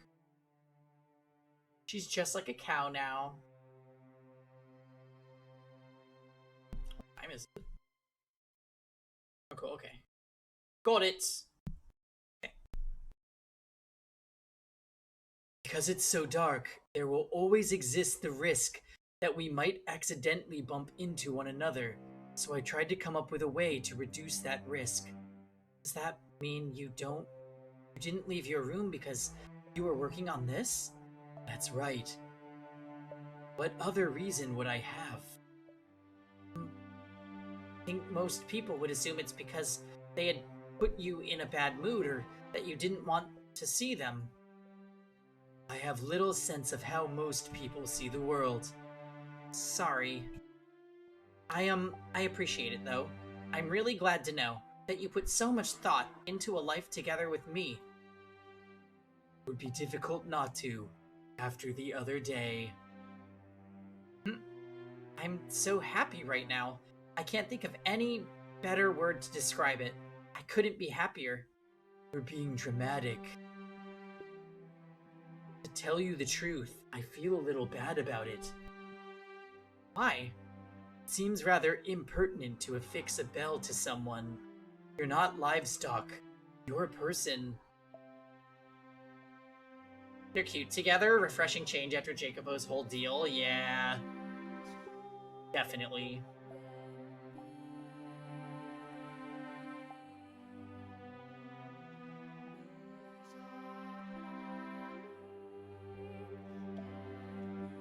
That's why you turned it into a necklace? Thank you very much. I'll keep it on me at all times. I really, truly appreciate it, Lord Michael. Don't call me Lord, please. Alright then, Senpai, I'll just call you Michael. And will you please call me Giselle? The windows. What? If we could open the windows. Never mind. I was just thinking you wouldn't need the bell at all if we could get some light in here. They can't be opened? They're rusted shut. All the windows have been shuttered for as long as I've been here. I assumed you had them all boarded up. That was done before I ever arrived. After so many years here, though, I hardly consider it an inconvenience anymore. It also serves to repel wanderers. Oh, really? Is there something odd about that? No. It's just, I realize I have the wrong impression about a number of things. As I learn more, I see things in a different light. I see you in a different light. I'm sure there's still plenty more for me to learn. Of all the people I have ever met, you are perhaps the most difficult to predict. Not only do you have no aversion to the darkness, The dark has always been a close friend of mine, which isn't to say I dislike the sun. Its light can simply be too strong for me. It's like some kind of unholy monster that can't be exposed to sunlight.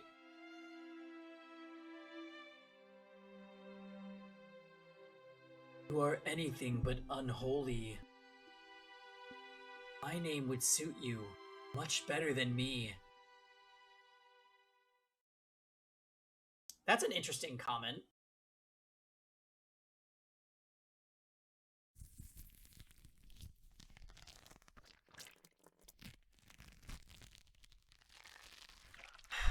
So it's not... Okay, there's definitely some weirdness going on here. It's not giving us a silhouette of Giselle. Even though it claims white-haired girl is Giselle,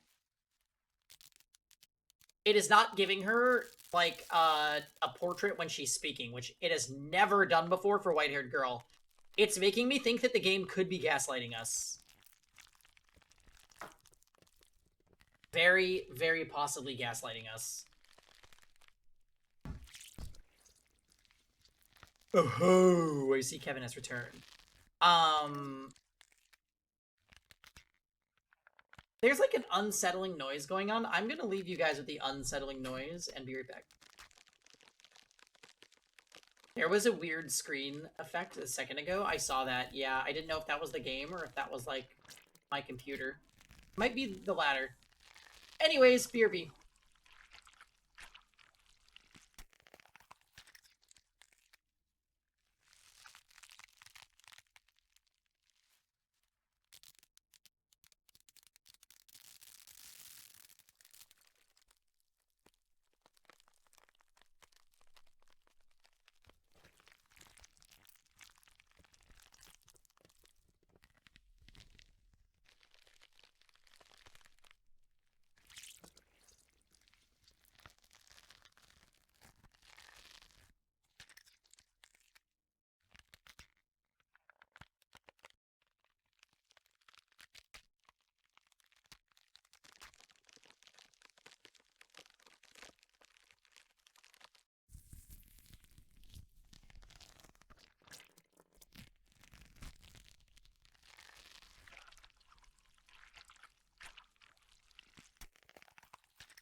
What do you mean, what's happened?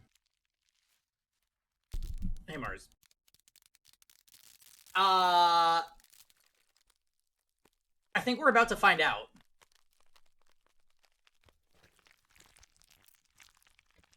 Hey, pause. The Foley artist had fun with this background sound, apparently. Okay, but what I miss? We wrapped up door 3. Guess what? Nobody got a happy ending in door 3, just like all the other doors. How amazing is that?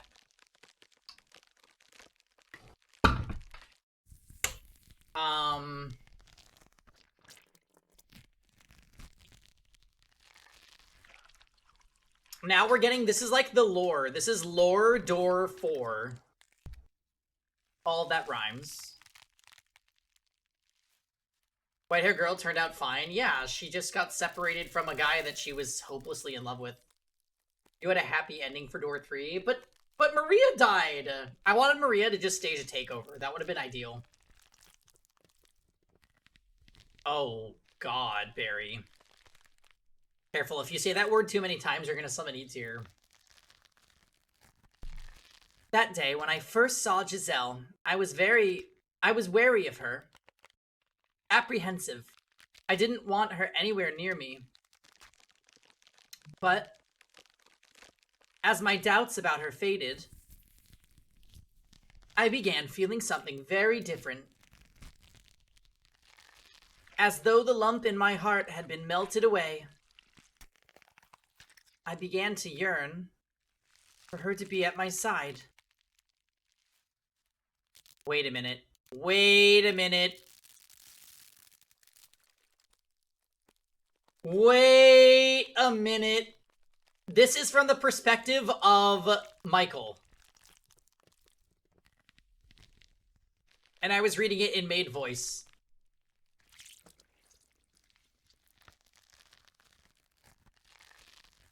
Maria thought she was despair, but in the end, she also too a tool of despair.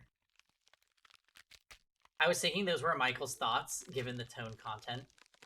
Sometimes these can be a little misleading, and I think it's intentional that they don't tell you who's thinking, so you have to like kind of interpret it. But this is probably Michael.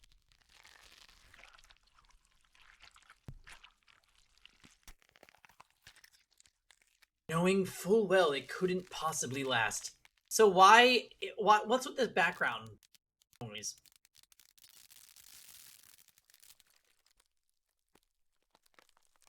Knowing full well how foolish it was, I found myself captivated by her. It keeps doing that screen thing. I found myself wishing to have her stay with me.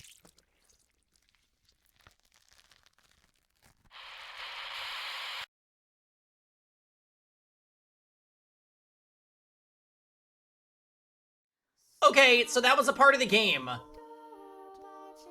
Wait, what? That was a part of the game?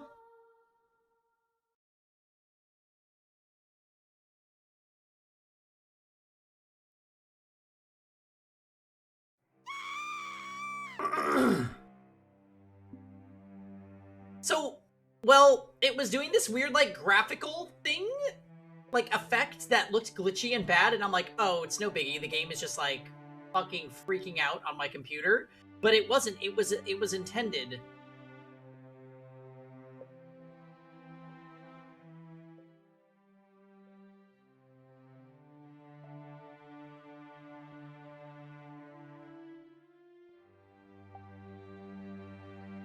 What did Michael say about her at the beginning of that scene, now knowing that it was his point of view and not hers or someone else's?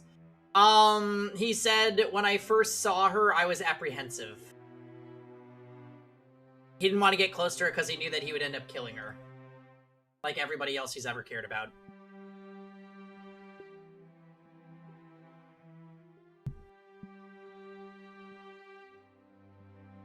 And that marked the beginning of their quiet days together in the dark mansion.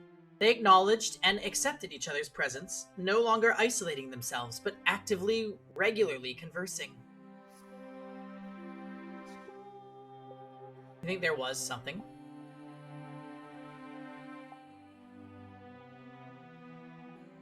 Oh, what the fuck? Wait! We didn't read any of this! Wait, what?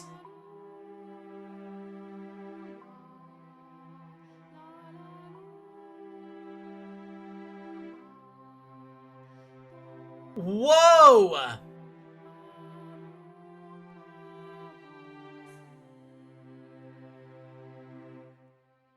Wait, why is there dialogue in the log that we haven't seen?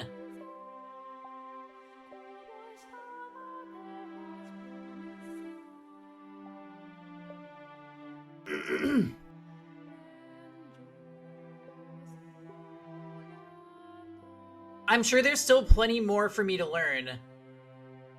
Of blank the blank I have, blank are blank, the most difficult two. Not only do you have no... Oh, God!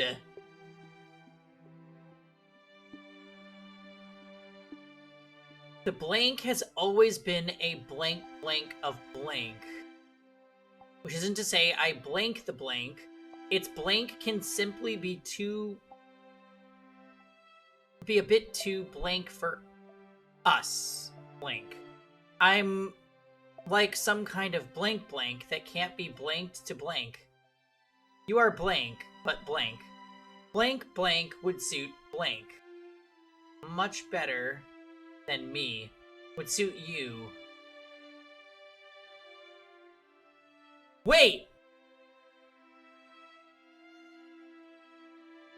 Wait a minute.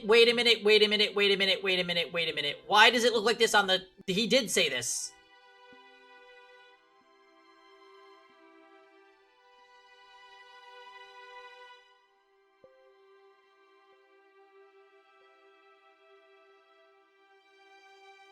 My name would suit you much better than me.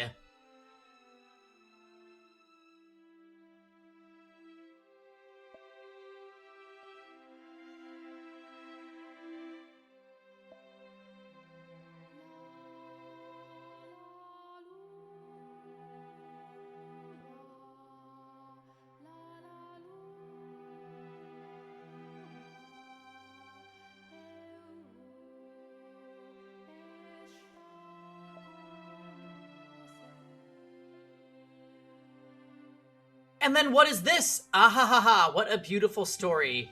Much better than the real thing.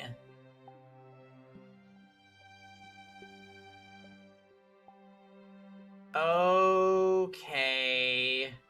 Okay, I don't know.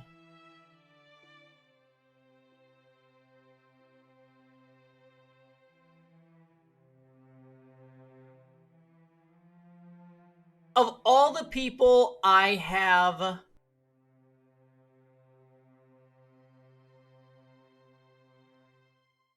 seen yet, you are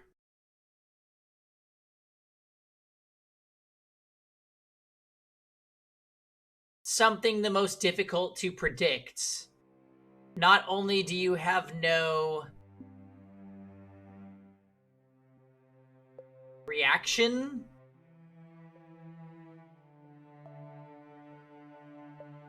to this something, you...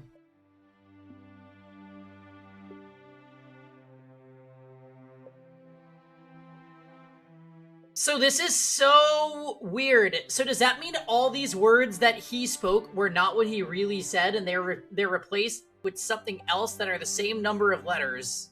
That is super fucking crazy, if that's true. Oh my.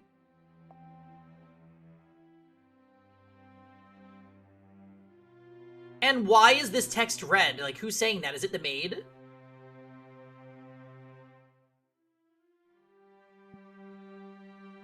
Okay. I'm officially freaking out. They acknowledged and accepted each other's presence, no longer isolating themselves, but actively, regularly conversing. As mundane as it might seem, it was something that they had been unable to attain until then. Or it could be that they blanked out the letters of what they said and didn't put anything in place of them. Wait, does that still make a coherent sentence? No, it doesn't. The has always been a of couldn't possibly be.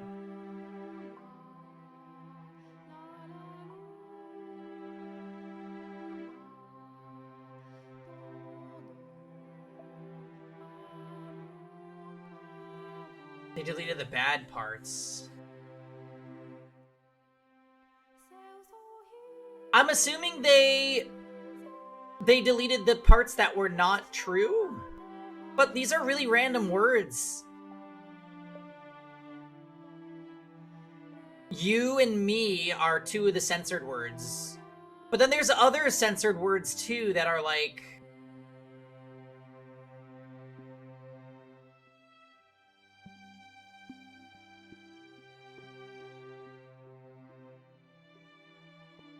Also, it's still calling white-haired girl, and her name is Giselle. So, like, what is happening? Okay. Alright, let's just keep going. Nevertheless, they were still somewhat fumbling around in the darkness with one another, drawing closer and pushing away again. Michael, in his own ungraceful way, was beginning to open himself up to the things she said, and the white-haired girl was beginning to smile with greater frequency. You're tripping. Yeah, we got Giselle up in here. She's on the next level. They had taken to dining together, and her wish to learn to read was being granted. He taught her in the feeble light of a candle placed upon the table, the two sitting across from one another. Though Michael seemed to be well educated, he had not been instructed in the art of teaching, so he found the process quite grueling. But to the white-haired girl, the longer it took, the better. Her primary objective was, after all, to spend time with him. The days passed. And eventually, she reached the point where her comprehension was adequate enough without assistance. Her next request, then, was for them to read through a book together. Have you read every book in the library? No. I stopped looking at them after a while. Most everything I'm sent is dull, uninformative dreck. The Diary of a Lord, foolish make-believe tales. You're not fond of fiction, I take it? What value is there in the lies and fantasies of another? Stories can be invigorating. Tales of adventure can take you places you could never go. Legends of heroes, folklore, stories of otherworldly phenomena. They can be terrifying and they can be exhilarating. They may not be real, but they give you little glimpse into the author's heart. Let you feel like you're seeing the same thing they saw. You are a very empathetic girl. Fiction inspires nothing of the sort in me. However, perhaps not long ago, it may have been able to, though I can no longer remember what it feels like. I'm sure it'll come back to you. You're not an empty man. Sorry, I'm making you uncomfortable again. How about we read this book today?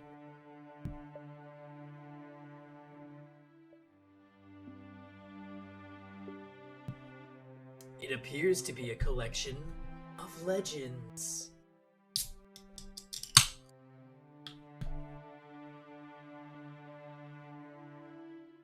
You haven't read this one yet, then?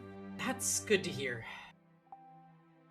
It'll be more enjoyable if it's a new experience for the both of us. It looks like it's a record of local legends. The book is divided into several sections, though it appears to be mostly superstitions. I am curious of what kind of stories this area has. The two of them were looking down at a simple, undecorated volume. As the white-haired girl had said, it seemed to be a collection of local legends passed down from generation to generation.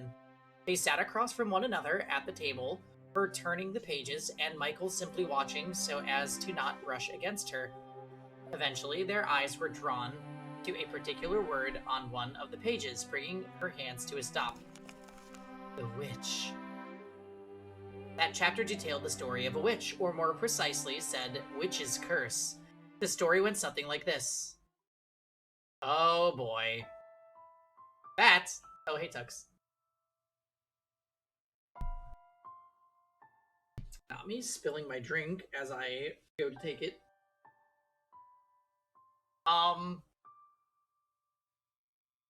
Hi, hello, and welcome.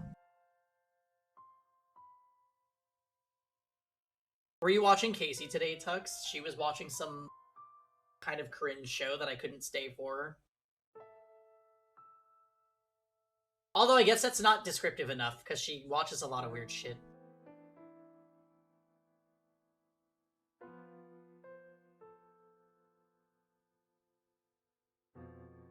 I wonder why that spilled like that. Maybe it was like ultra full? I like tipped it and the whole thing was like whoosh.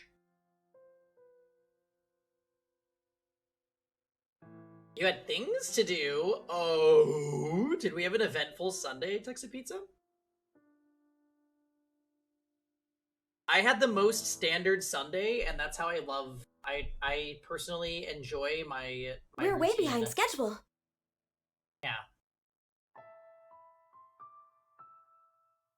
I played Fire Emblem in bed this morning, and then I went for a run. Then I played more Fire Emblem. Then I showered and went to Trader Joe's. Then I came back and started streaming. And I ate pasta with sauce, which I know makes everyone in stream proud of me. You suffered in the heat. See, California, Southern California is so nice in June. Like, it's actually still kind of cool and, like, spring weathery. And it doesn't get super truly hot until, like, August. And then September and October are fucking so hot.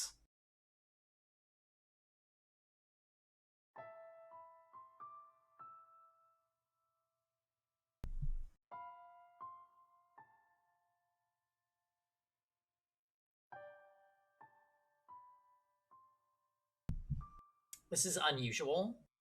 Oh, like the heat right now? Hmm.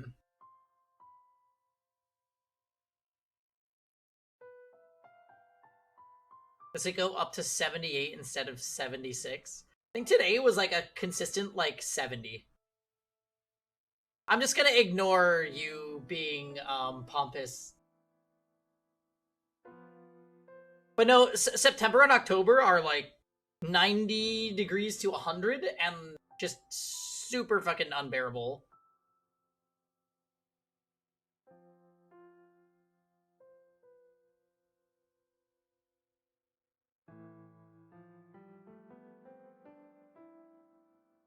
It's going back to normal on Tuesday.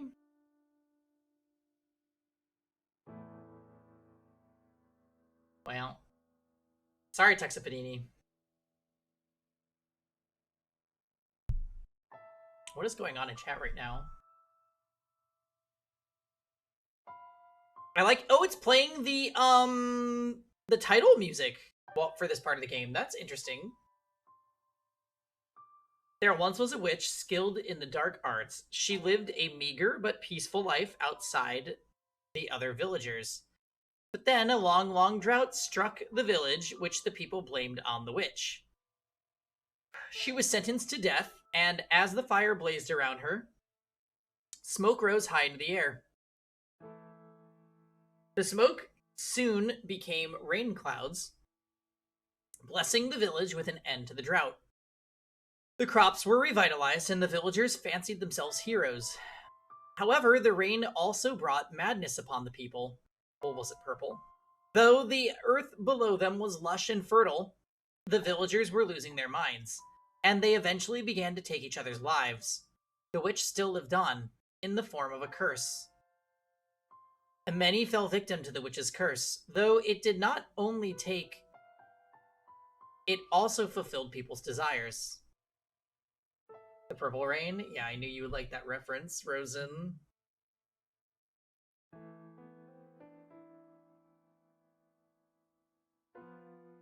The villagers had gone mad, but their wish for freedom from the drought had been granted. Thus, the legend had been passed down as follows. The witch will grant your wish in exchange for great sacrifice. As smoke in the sky, she watches down upon us from above. To reach the witch, climb for the heavens. But now know that road is a road to destruction.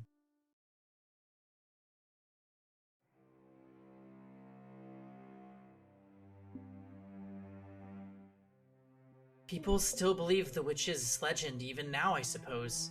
That's why I face accusations of being a witch. This is not an area very welcoming to outsiders, especially one who stands out as much as you. What brought you to this region in the first place? Mine is a story I'm sure you've heard before. I was cast out by my house. I come from a very poor family. We could barely even afford to keep everyone fed. Being as weak as I am, it was only natural that I would be the first to go. See. What I don't understand, though, is why the witch is said to grant people's wishes. Prince or Octopath 2? Definitely Octopath 2. With these hands! That story.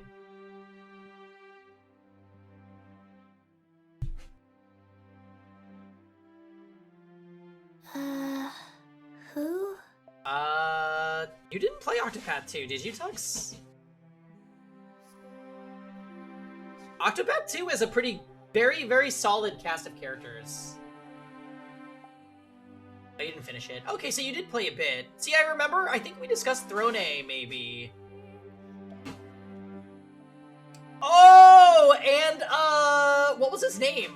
The old guy. Right, Hikari was amazing, and the old guy was the Tux character, also. The wizard dude. I want to say his name was Griswold. I know that's wrong. I can't remember.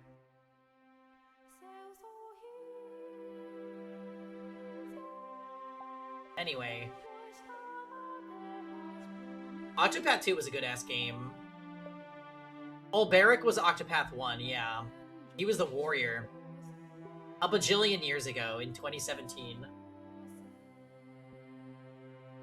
Actually, I might have played it in 2018.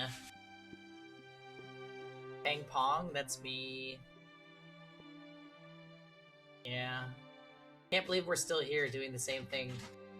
Crazy. I played it on launch? Did I? I think it came out in 2018 then, right? He was trying to spoil it. Oh, the Mystic. Hold on, I'm actually curious. When was Octopath Traveler released? July 13th, 2018. Wow. How wonderful.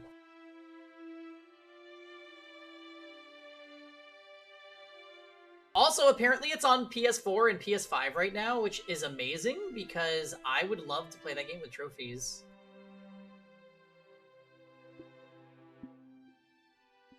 Yeah.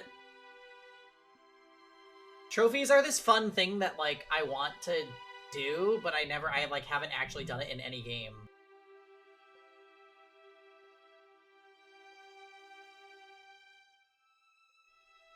Yeah.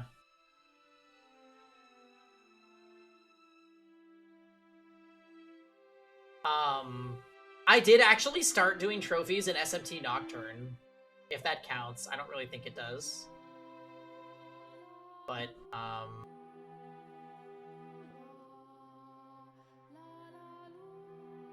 the problem with it is you actually have to beat the game numerous times.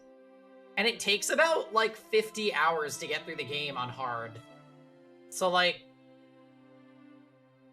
how many endings are there? There's like 5 endings, and there's a trophy for each one of them. It's extremely rude.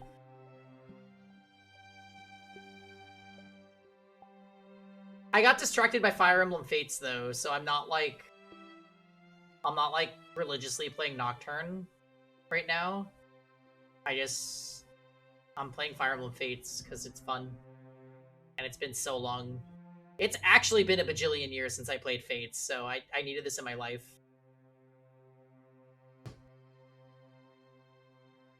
I rage quit Nocturne because I forgot to save and lost 2 hours of gameplay. Honestly, Casa, that is the classic Nocturne experience. Nocturne is a rude-ass, horrible game. How's our time in La Casa right now? That's funny that you say it like that, Kiswan, because I'm just replying to a chatter named S Casa.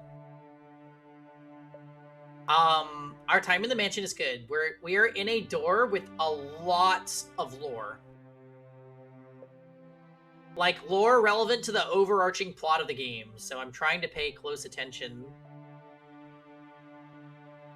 I think we're being gaslit by the game, by the way. Like, they said that the white-haired girl's name is Giselle, but they still call her the white-haired girl, so, like, the fuck?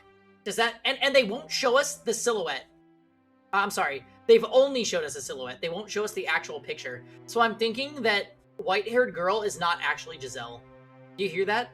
VOD story time? I think you're wrong. I think what's happening is the white-haired girl is a separate person and she knows Giselle. Giselle could still be the main character of the game.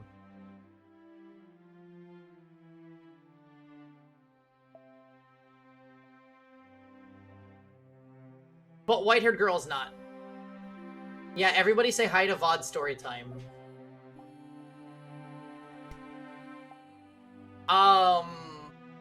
Anyways, I fucking love Nocturne, and, I fucking love Nocturne, and it doesn't even bother me that much that I need to play through the game like 5 times to get all the trophies. Whatever, it's fine.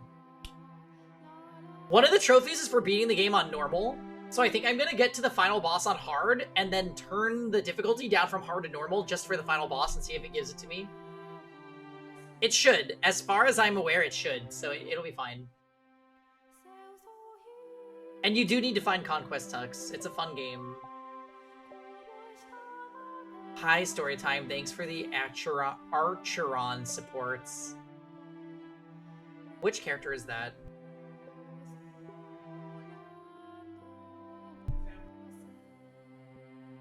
Thunder is required. Oh, that's what Rosen just said too. Using the Raiden command. Other than Sealy? I'm sorry, who?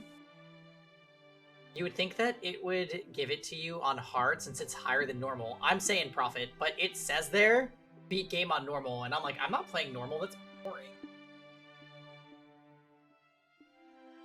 I am maximum masochism. It's a relic of the past. Sealy? Yes, Sealy is like fucking... No one uses Sealy. Oh yeah, her. It's cool.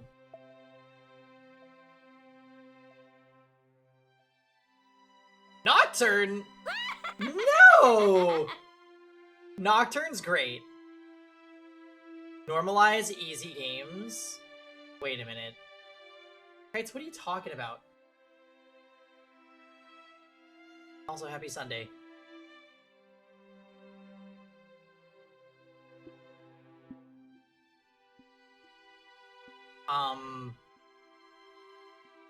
SMT5V is coming out. I heard it will be easy. We're not playing look, I already had to, like, defend my stance on this to other friends. SMT5V, I'm not ready for another playthrough of SMT5. I'm just not. But I will play it eventually.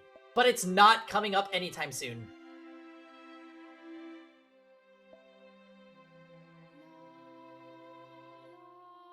You beat Ayudin? Amazing. Yeah, there's easy modes in SMT5. SMT5 looks good, but it's too soon for me to revisit it. Yeah. Pardonnez-moi.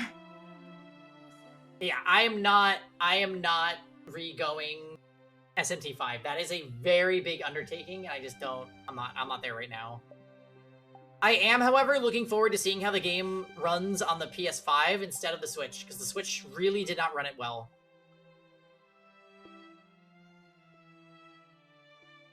You're not scared, are you? Do I have that as a command? I don't even know at this point.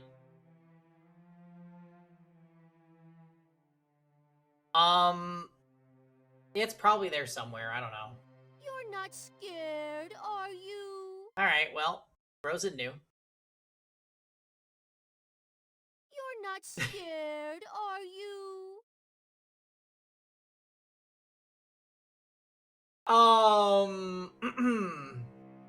Yes, anyways. I am excited for SMT5V. Anyway, bye? Oh, okay, good night. See you later.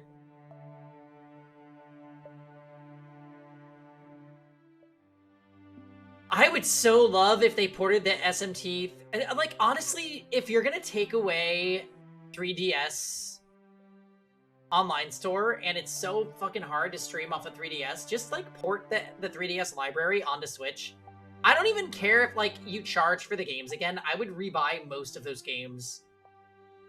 Oh, but I need more space on my Switch also, thank you. Maybe I just need to wait for Switch 2. Electric Boogaloo.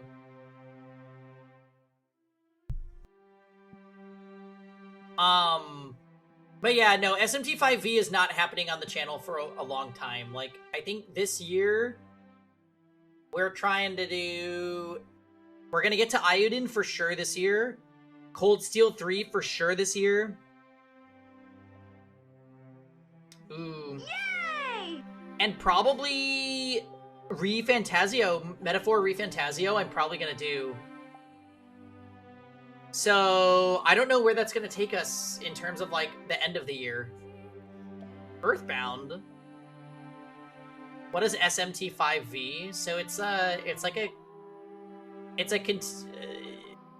Okay, so there's, like, this Atlas thing that they do with all their Atlas games, where they re-release the base game with more content, and they're doing it again. And we rebuy it every time, and it's fucking annoying when they do it. I never fought the super secret boss on SMT5, no. We basically did the bare minimum Casa, and it had been like 100 hours plus, and I was out. Like, I was done. It's been a long time coming for Cold Steel 3, I know. We haven't played the Cold Steel series since 2020. Like, it's actually been so long. I think I might be booked too. I know that like games are just not getting done fast. The FE4 remake, which is 100% coming, yes, it is. But Fire Emblem gets its own slot, so whatever. The Cold Steel is extremely cold. So you followed during Cold Steel, Rosen? I can't believe you missed so much stream lore. I feel like you've been here forever.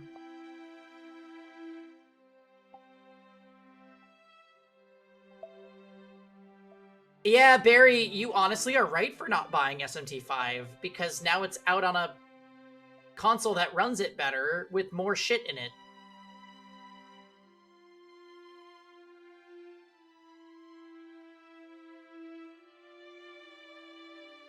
I believe Prophet started with Yakuza Like a Dragon.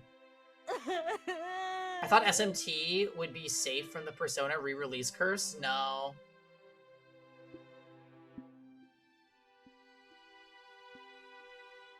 You won it for free? I entered a few of those, like, sweepstakes things on... I'm dating myself calling it sweepstakes. I entered some of those on Twitter, though, for sure.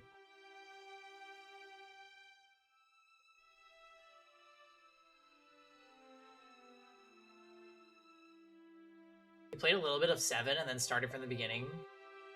Oh, so you didn't beat... Oh my god. Yakuza Like a Dragon was such a fucking banger. Digital Devil Saga Remaster would be so sick. Honestly, it is a huge fucking pain in the ass to stream off my PS2. That's one of the main reasons we haven't played Digital Devil Saga 2 yet. It also never wins the polls that I do. That's another reason why we haven't played Digital Devil Saga 2. But I own the game on PS2 and I've never played it. We also played Digital Devil Saga 1 in 2020. You entered one from RPG site on Twitter and won? Oh my god. Yeah, Dots, I enter those things all the time for games and I never win. I thought this year there was one for Iodine Chronicle that concluded on my birthday, and I was like, it's my birthday, I'm so gonna win it. I didn't win it. Justice for Digital Devil Saga. Justice for a short SMT game. Digital Devil Saga is like 30 hours. And it has a static party. And awful, horrendous dungeons. I don't think you've asked me what Digital Devil Saga is. So basically, Shin Megami Tensei is like Atlus's main cash cow profit. And it's just games usually about the end of the human race and recreating the world with SMT demons, like the personas you had in Persona 5. But they made lots of spin-off games to like change the formula up while reusing assets, because that was a way that gaming companies made money, and it still is. And in those spin-off series games, one of them is called Shin Megami Tensei Digital Devil Saga, which is basically like a separate story. Still using SMT demons, still using SMT battle system, but just about a different world line, people, yada yada yada. Digital Devil Saga actually has a really interesting, cool story. And the game is super slept on by a lot of PS2 RPG fans, I feel. You're gonna get a tattoo from it? That's sick. And worth mentioning, Persona is originally a spin-off of SMT. However, Persona shifted because it became so popular after Persona 3. It became so popular that it basically became Atlus's new cash cow. So now the SMT games are like the second tier of like what they make, and Persona's the main thing. The games actually used to be called Shin Megami Tensei Persona, but they dropped that with Persona 5. And I believe Persona 4 Golden also dropped it. But the original PS2 Persona 4 is called Shin Megami Tensei Persona 4. So they made spin-offs that ended up... Yeah, exactly. Like, Persona actually became so wildly popular that they just were like, nope, we're all in on Persona now.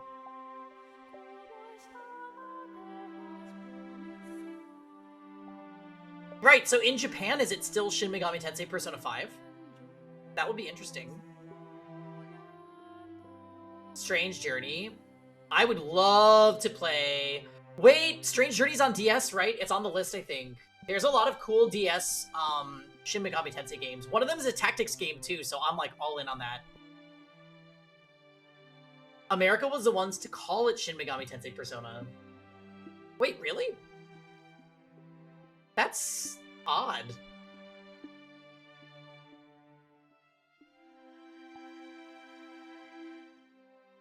I'm hearing...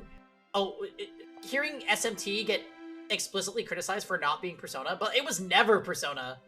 Those people are just not woke. They don't know what they're talking about. That's fine. That's just Twitter. You're going to bed? Alright, sounds good, Mars. Have a good night. I will gun emote you in the morning, as I usually do. People don't put up with random encounters nowadays. I know. I'll be real, though. Shin Megami Tensei games actually have some of the worst combination of high encounter rates and extremely confusing dungeons. So that can get really not fun really fast.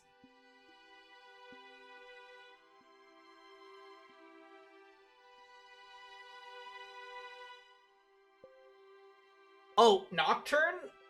Nocturne, in general, is just a fucking disaster with its dungeons.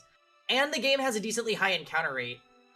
And the game, mechanically, does not... It actually does a coin flip for what side goes first every random encounter. It's not based on an agility stat. It is literally just heads or tails. Sometimes there's 7 enemies, and they will just go. All of them. All of them will go. And you might just die. You weren't even ambushed. The enemy just decided to go first. Like, it's actually really pure insanity. Satanta Deathbound Crit Assault. Mata Deathbound. Oh, the last dungeon of Nocturne is actual suffering. Pure suffering. I recently re-experienced this, like, in the last month. Because I was playing through it, and I was like, this fucking sucks. It is so bad, and And the design of the it's like a 250 floor tower. Not that you go on each individual 250 floors, but like you have to climb it. And there's teleporters that lead you to abstract locations, and you have to literally remember the order of teleporters that you're supposed to take with no indications. It's so crazy. Like, you have to complete a dungeon basically in a sitting or two, because otherwise you're going to forget all the information that you stored in your short-term memory to be like, yes, out of these 4 teleporters, I need to take the third one into the second one, into the second one, into the third one, and then I'm clear. It's like, whoa. Why would you do this? And the whole time that you're trying to memorize that order, you're getting harassed by Deathbound Satanta and Deathbound Crit Insanity. So, yeah. SMT3, it is... What I do really like about the game is it is 100% like a game of its time, where that's like unhinged random encounter PS2 RPG era, where they don't hold your hand. And that's what I like. As you guys know, when it comes to games, I like it rough. So it's just fun. It's frustrating, but it's fun.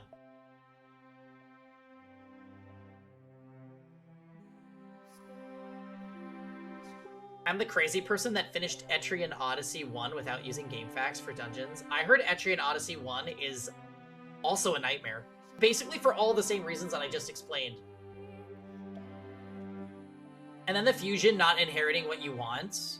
So if you're playing the remaster, you can inherit what you want. That is like just a time saver. That's purely a time saver. And I'm glad that they've made that mainstay in every Persona game to come out on a modern console, because that's fucking stupid.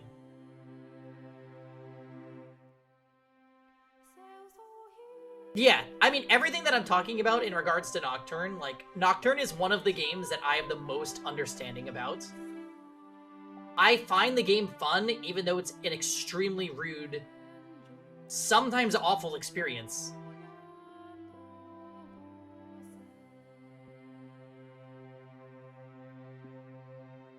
Yeah, you can appreciate why it was initially in the game, right? But, like, the fact that it's just straight up not been in other games means that, like, okay, I'm ready for it to be in the old ones, too. Yeah, I don't think they would ever go back to random skill inheritance, because people just reset ad nauseum until they get 90% of what they were looking for anyway.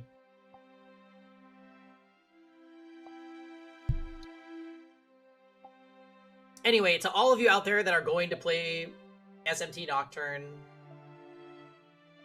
just remember, Dark Might and Bright Might are the best skills in the game until the last part of the game, but they will carry you for the rest of the game. And if you're worried about the enemy team going before your team, you should be worried. But it's fine. Just remember...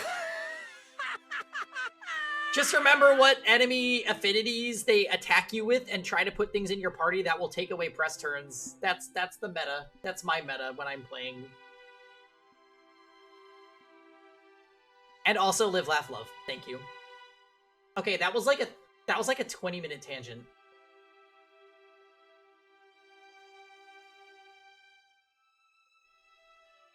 What I don't understand, though, is why the witch is said to grant people's wishes. That is to say, she had reason enough to hold a grudge, but not to give people things they asked for. All we have to go on is a few pages. There's no saying what might have been changed or added over time, and it's almost certain the entire legend isn't written here. It really was. I went to 7-Eleven for beer while you were looking at this book picture. Oh. Well, cheers, Barry. I have a June Shine from Trader Joe's, which is like their seltzer-based, spiked drinks, and they are wonderful.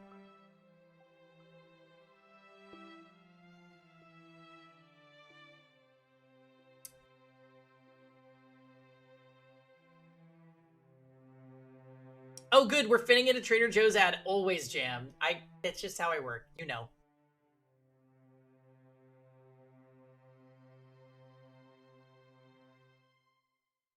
Jam, what are you playing? I saw you were streaming something in Discord. I'll call the sponsors. Oh my god.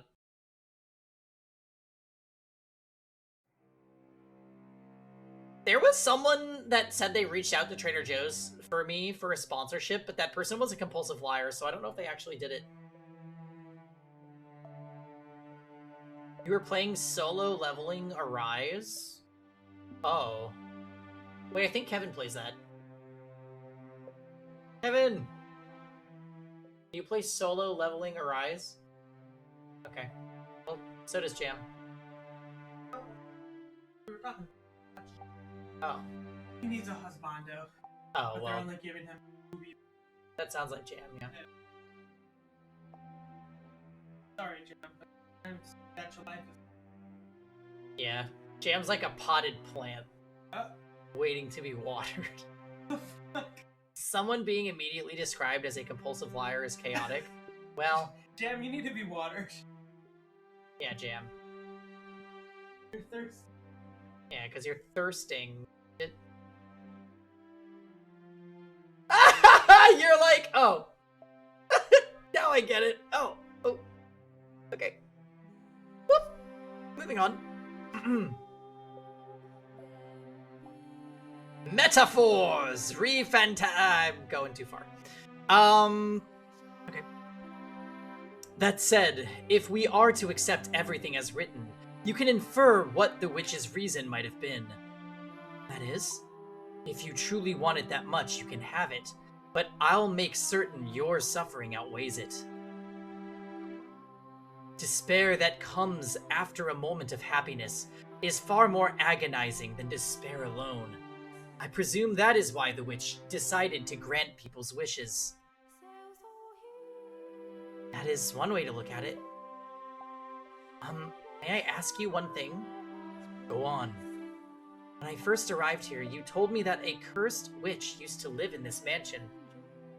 After reading this legend, I am now finding it hard to believe you made that up simply to scare me away. I appropriated the tale, nothing more. It is said the witch was born in this house. Bow! Found you. How's your night going? Happy Sunday.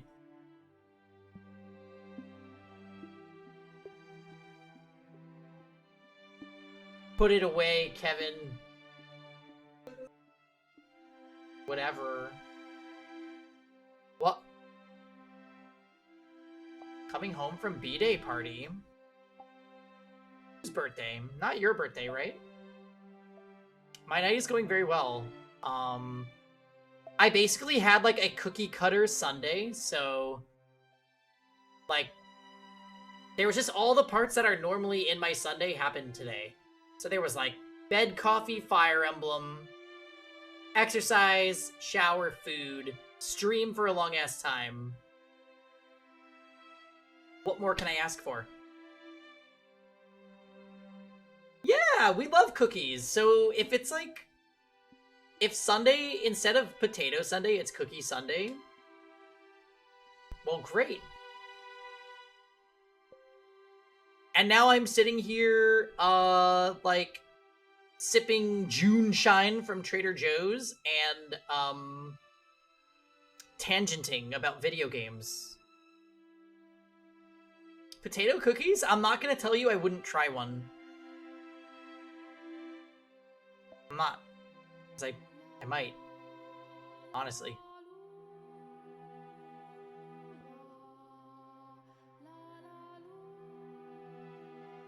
Well, I hope you had a fun birthday party. Was there an interactive cake asking for a friend?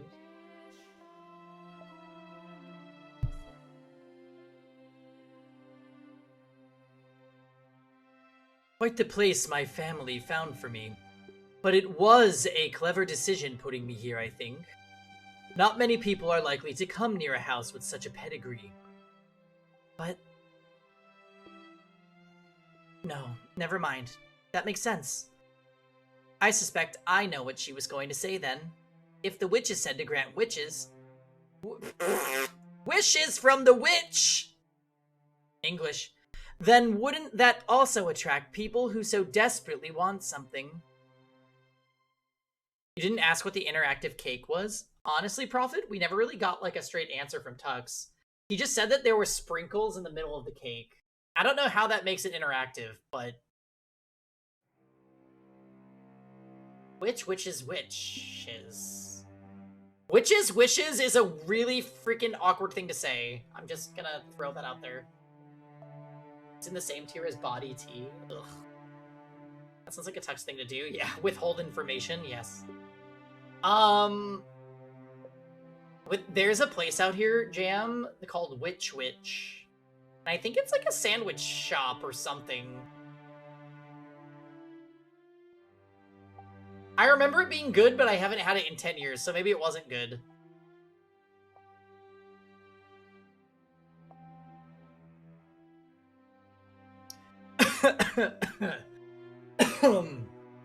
There was also a place,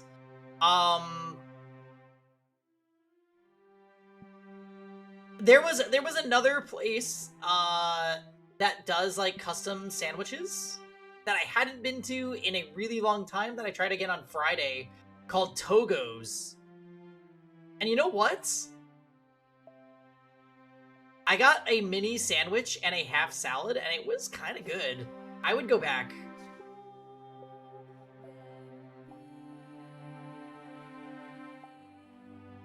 Just saying.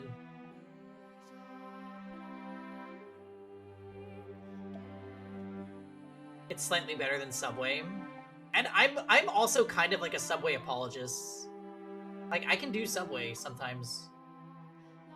What is really upsetting, though, is that, it seems like just, like, the general cost of food in general is so much higher that, like, back in the day, if you were paying above $15 for something that is, like, fast food, it would be like, excuse me? But today, it seems to be the norm. Like, if you are getting a meal that is gonna fill you up for $15, it's like, that's standard. Like, prices have actually gotten so crazy. So what I was thinking about earlier today, as I was driving back from Trader Joe's, is I'm like, maybe? Because usually I like to get lunch out on work days on Fridays. It's like my little early start to the weekend. Maybe I will just choose places that I have coupons.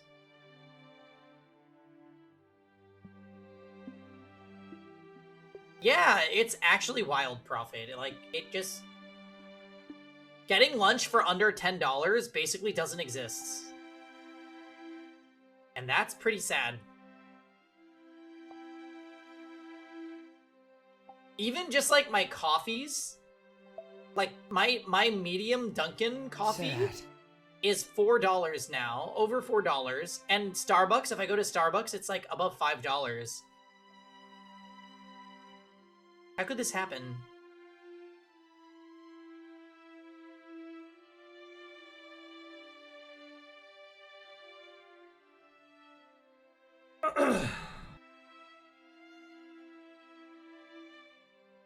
Do they not care what price they must pay?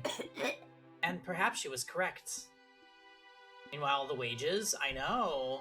Our wages are not that high. Yeah, that's a lot for coffee. Although I have been thinking lately, I'm like, my order at Starbucks was always like a venti iced coffee. I kind of don't think I need a venti anymore. I think I could get away with like a grande.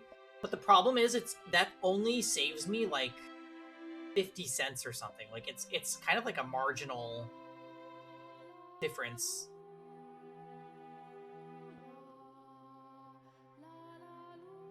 And then Dunkin's medium is basically the size of a Starbucks venti, so I'm just like... The only reason I would ever go to Starbucks is because it's much closer. And perhaps she was correct. Perhaps there had been those who had come to the mansion chasing after the legend. And perhaps they had encountered Michael, touched him, and lost their lives. On that day in the garden, he had said, "Many things are buried here. Perhaps that included such visitors." I wonder if that story might be more than mere superstition. If the witch of legend really did exist, what would you say? It might be nice to talk to her, maybe. That's all, really. I feel a little bad for her, though. The only people who could ever visit her are there to ask for something, after all. I can only imagine just how lonely that must be. I swear I cannot comprehend the way your mind works. Sorry. Although, if we assume the legend is true, I have an idea what climb for the heavens might mean. The tower! The mansion has an observation tower.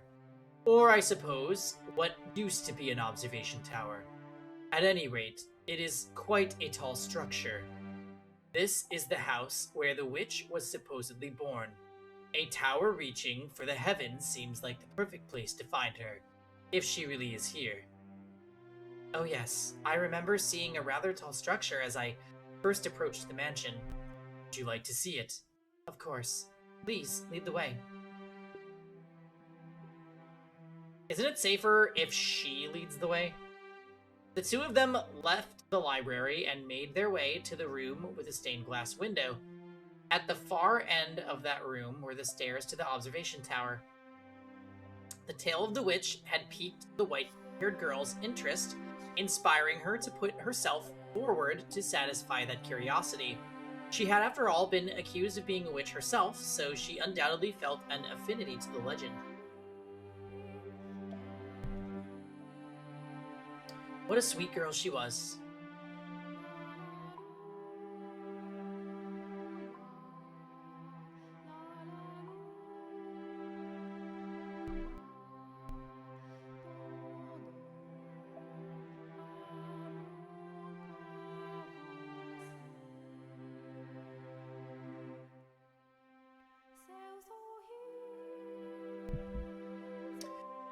With Michael in the lead, the two climbed a long spiral staircase.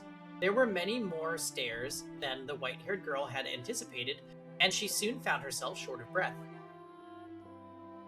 Rectangular windows were carved out of the stone in regular intervals.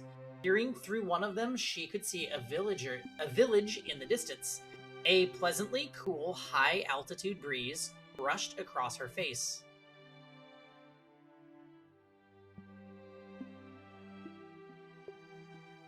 After much climbing, they finally arrived at the top, where a door made of partially rotted wood stood.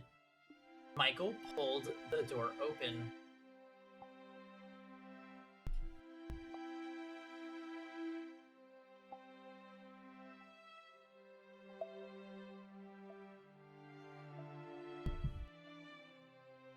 Revealing a small room with no windows or doors in sight.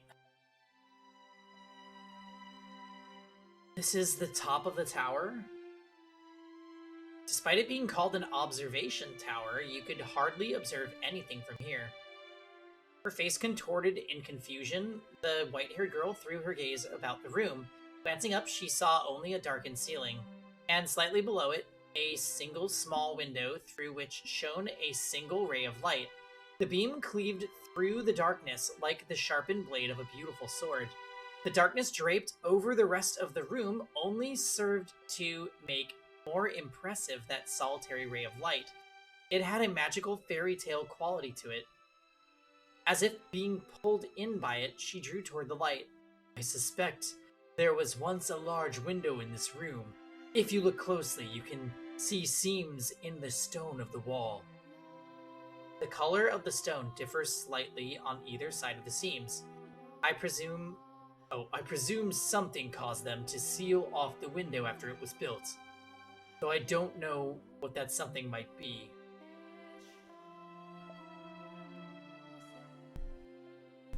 We finally get to see her?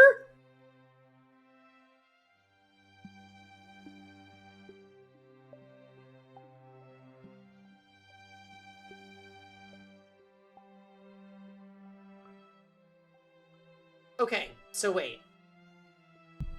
Is this the same girl that we've been seeing in the other doors?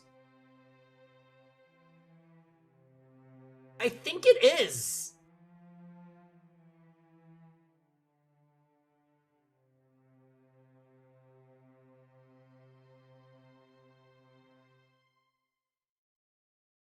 When Michael's eyes fell upon the white-haired girl wrapped in that beam of light, he sputtered to a stop. The man who never flinched at anything, who had long since distanced himself from such stirrings of the heart, was utterly bewitched. He had never seen her illuminated so vividly before, and he was having a great deal of trouble finding words to describe her striking beauty. For someone who had been chased out of her home and accused of being a witch, the white-haired girl looked less like a practitioner of the dark arts and more like one of the host of heaven. And then he touched her. That would be really upsetting. Michael undoubtedly felt the same way, for his gaze was affixed firmly upon her. Dazzling, isn't it? A staircase leading to heaven. Yes, perhaps so. Is something the matter? No, I'm fine. You know, it feels like there's something odd in the air here. It feels like someone actually might be listening. If the witch were to speak to you, what would you say to her? I would ask her to tell me her true feelings, to tell me what kind of person she was, and what kind of pain she had to endure. I just want to know what she felt. This woman people branded a witch.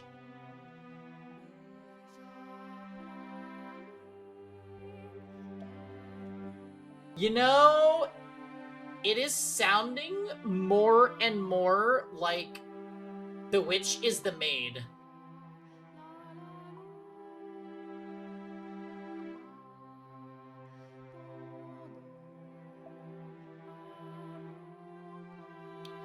Also, VOD story time, just so you're aware, we cannot possibly be Michael as the protag because we hold the maid's hand and she doesn't die.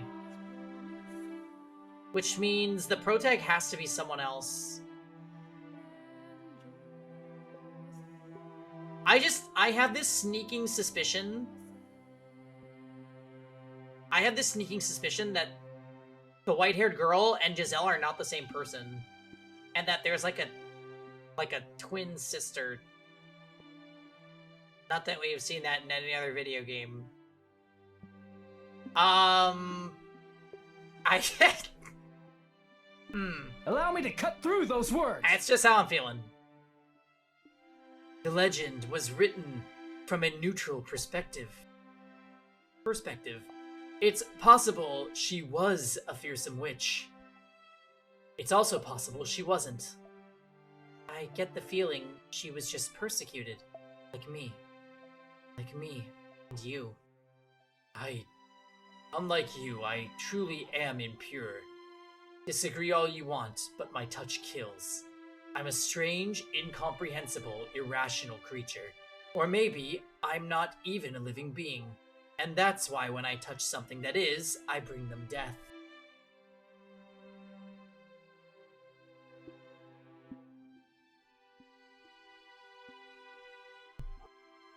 Only I actually were a witch. Could actually have had some kind of extraordinary power. Regardless of whether it came from God or the devil, then I would be able to grant people's wishes. My wish need not be granted. But it's what I want to. I wish to be able to touch you. I would be perfectly content with nothing changing, with us never being able to touch one another. I'd be more than happy with that. I'm allowed to dream, aren't I? It doesn't have to be in this life.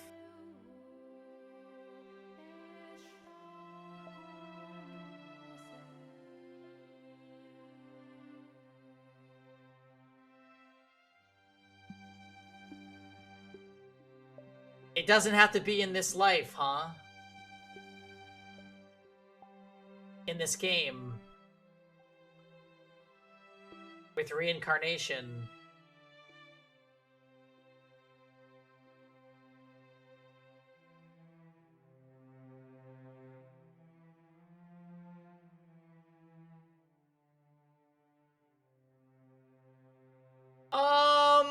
Okay, well, which X's? The ones in the log? I honestly don't really have a theory about it. Some of them were talking about like proper nouns, but not all of it.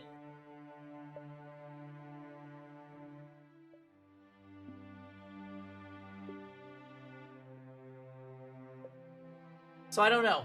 I don't really have a theory. I will keep it in the back of my mind. But I don't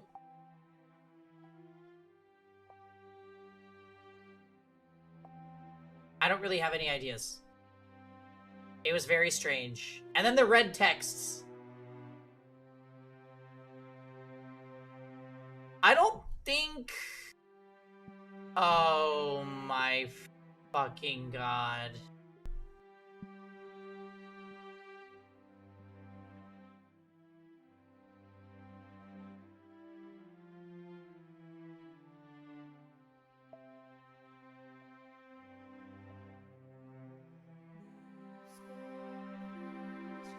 What is happening?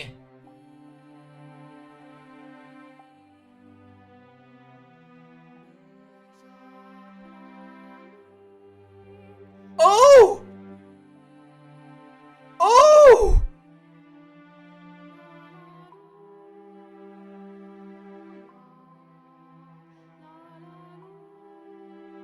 Okay, I just got chills.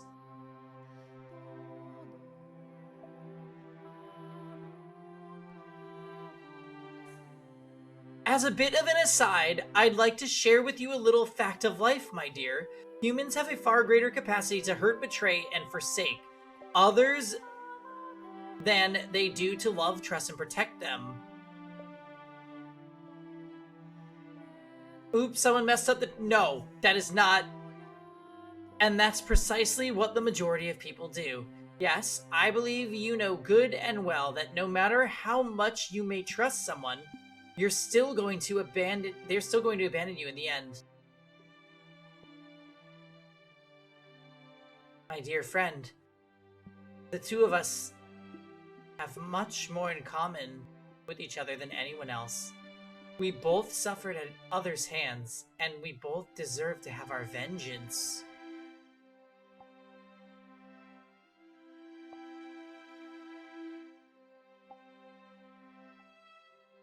Go on, what's the matter? Make this tale into a reality. Surrender yourself, in this moment, to this beautiful story, and remain here in this mansion with Giselle.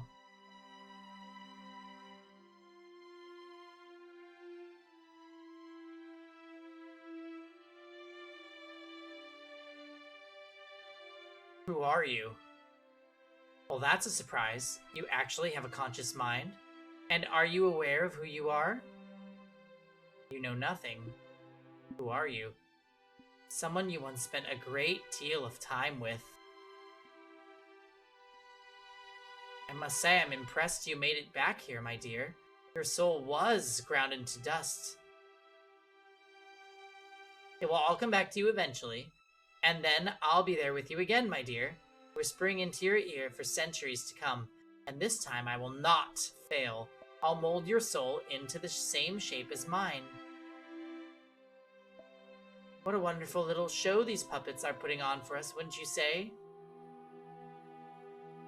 Giselle. Giselle? Indeed, that is Giselle. The white-haired girl standing there is Giselle.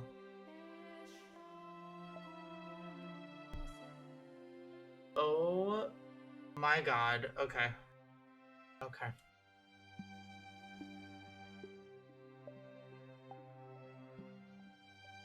I pray the day will come that we can get closer, even if it has to happen in another life. Oops.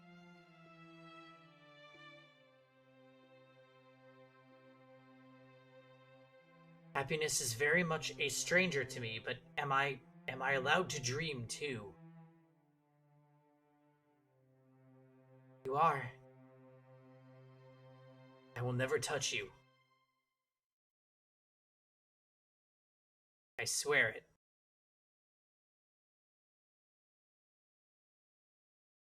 And no, Prophet, this is definitely intentional.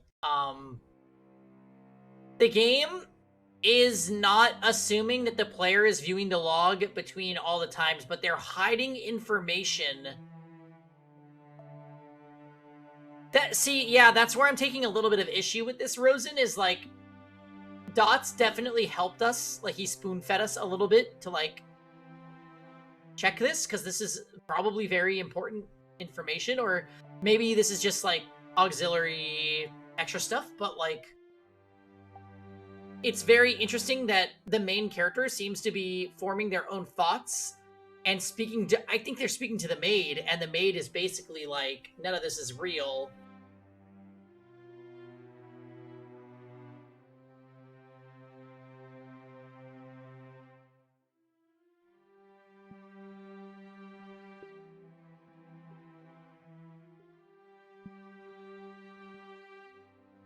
Well, the thing about checking the log is I would only do it if I thought I missed something, and I think that's true of most people that would be playing this game.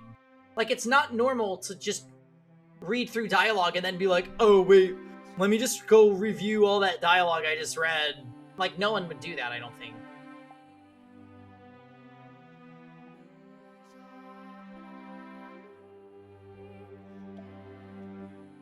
We once read a book together. It was by a fireplace.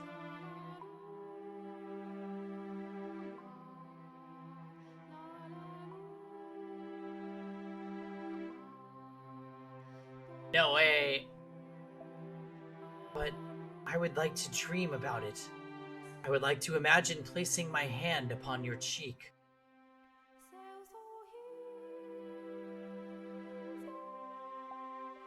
So, everything that is covered in X's must be...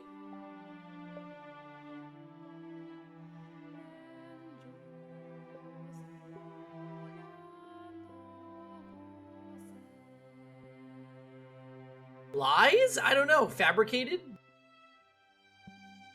Man. Reach your hand out for me.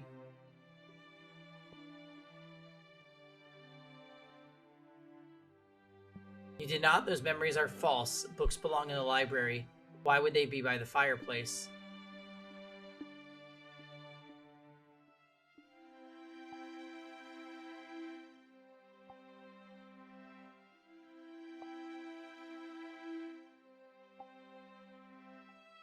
I will imagine it too.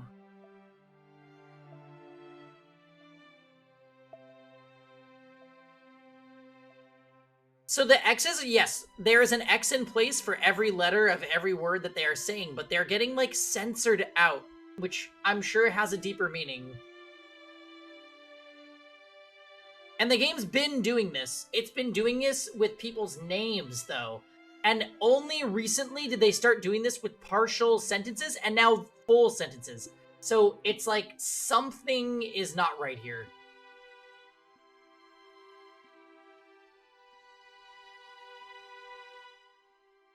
I'm imagining your fingers running through my hair, brushing up against my skin.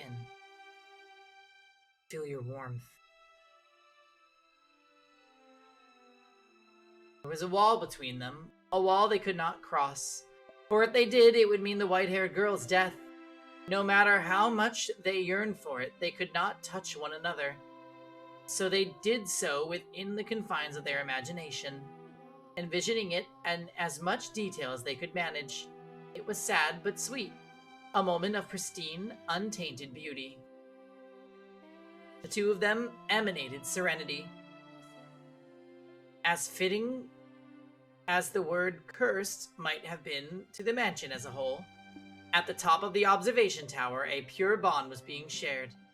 A fleeting moment between a young man with a cursed touch and a kind-hearted, beautiful girl.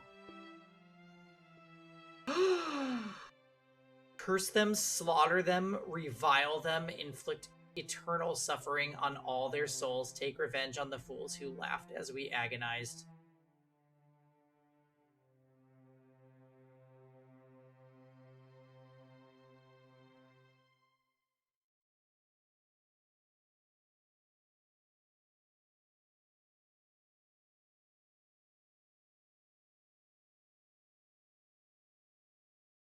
Did they say that in the Beast story? I just got shivers.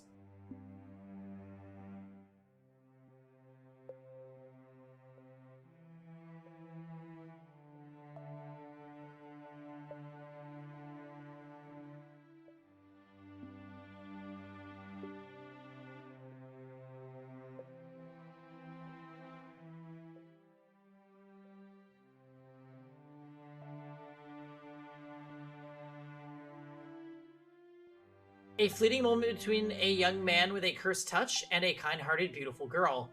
The dream did not last long, no, for God is quite cruel. They simply wanted to be together, that was all. Their wish was hardly unreasonable, only a quiet, peaceful life together. But misfortune was creeping ever nearer, its footsteps growing more and more pronounced.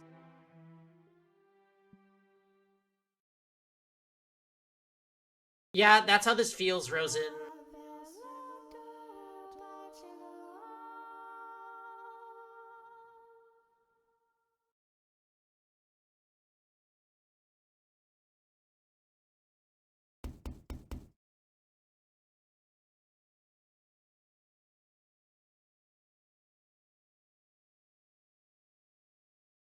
Alright. Guys, that's where I'm gonna leave it. I'm gonna leave on a pseudo cliffhanger. What I like about this game is I feel like our Sunday streams are like the build-up, and then Saturday is when shit gets fucking crazy. So let's call it there. There's a lot to take in here. Bye-bye! We know something bad is gonna happen. Like, we are positive something bad is gonna happen. And they lived happily ever after. I think the white-haired girl is not Giselle. And I think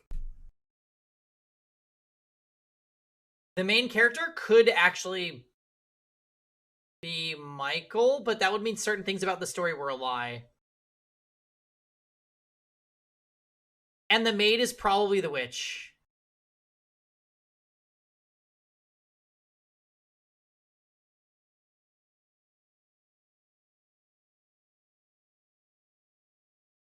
And I still have no idea what's going on. But the game is keeping us just the right amount of being in the dark. So, fantastic.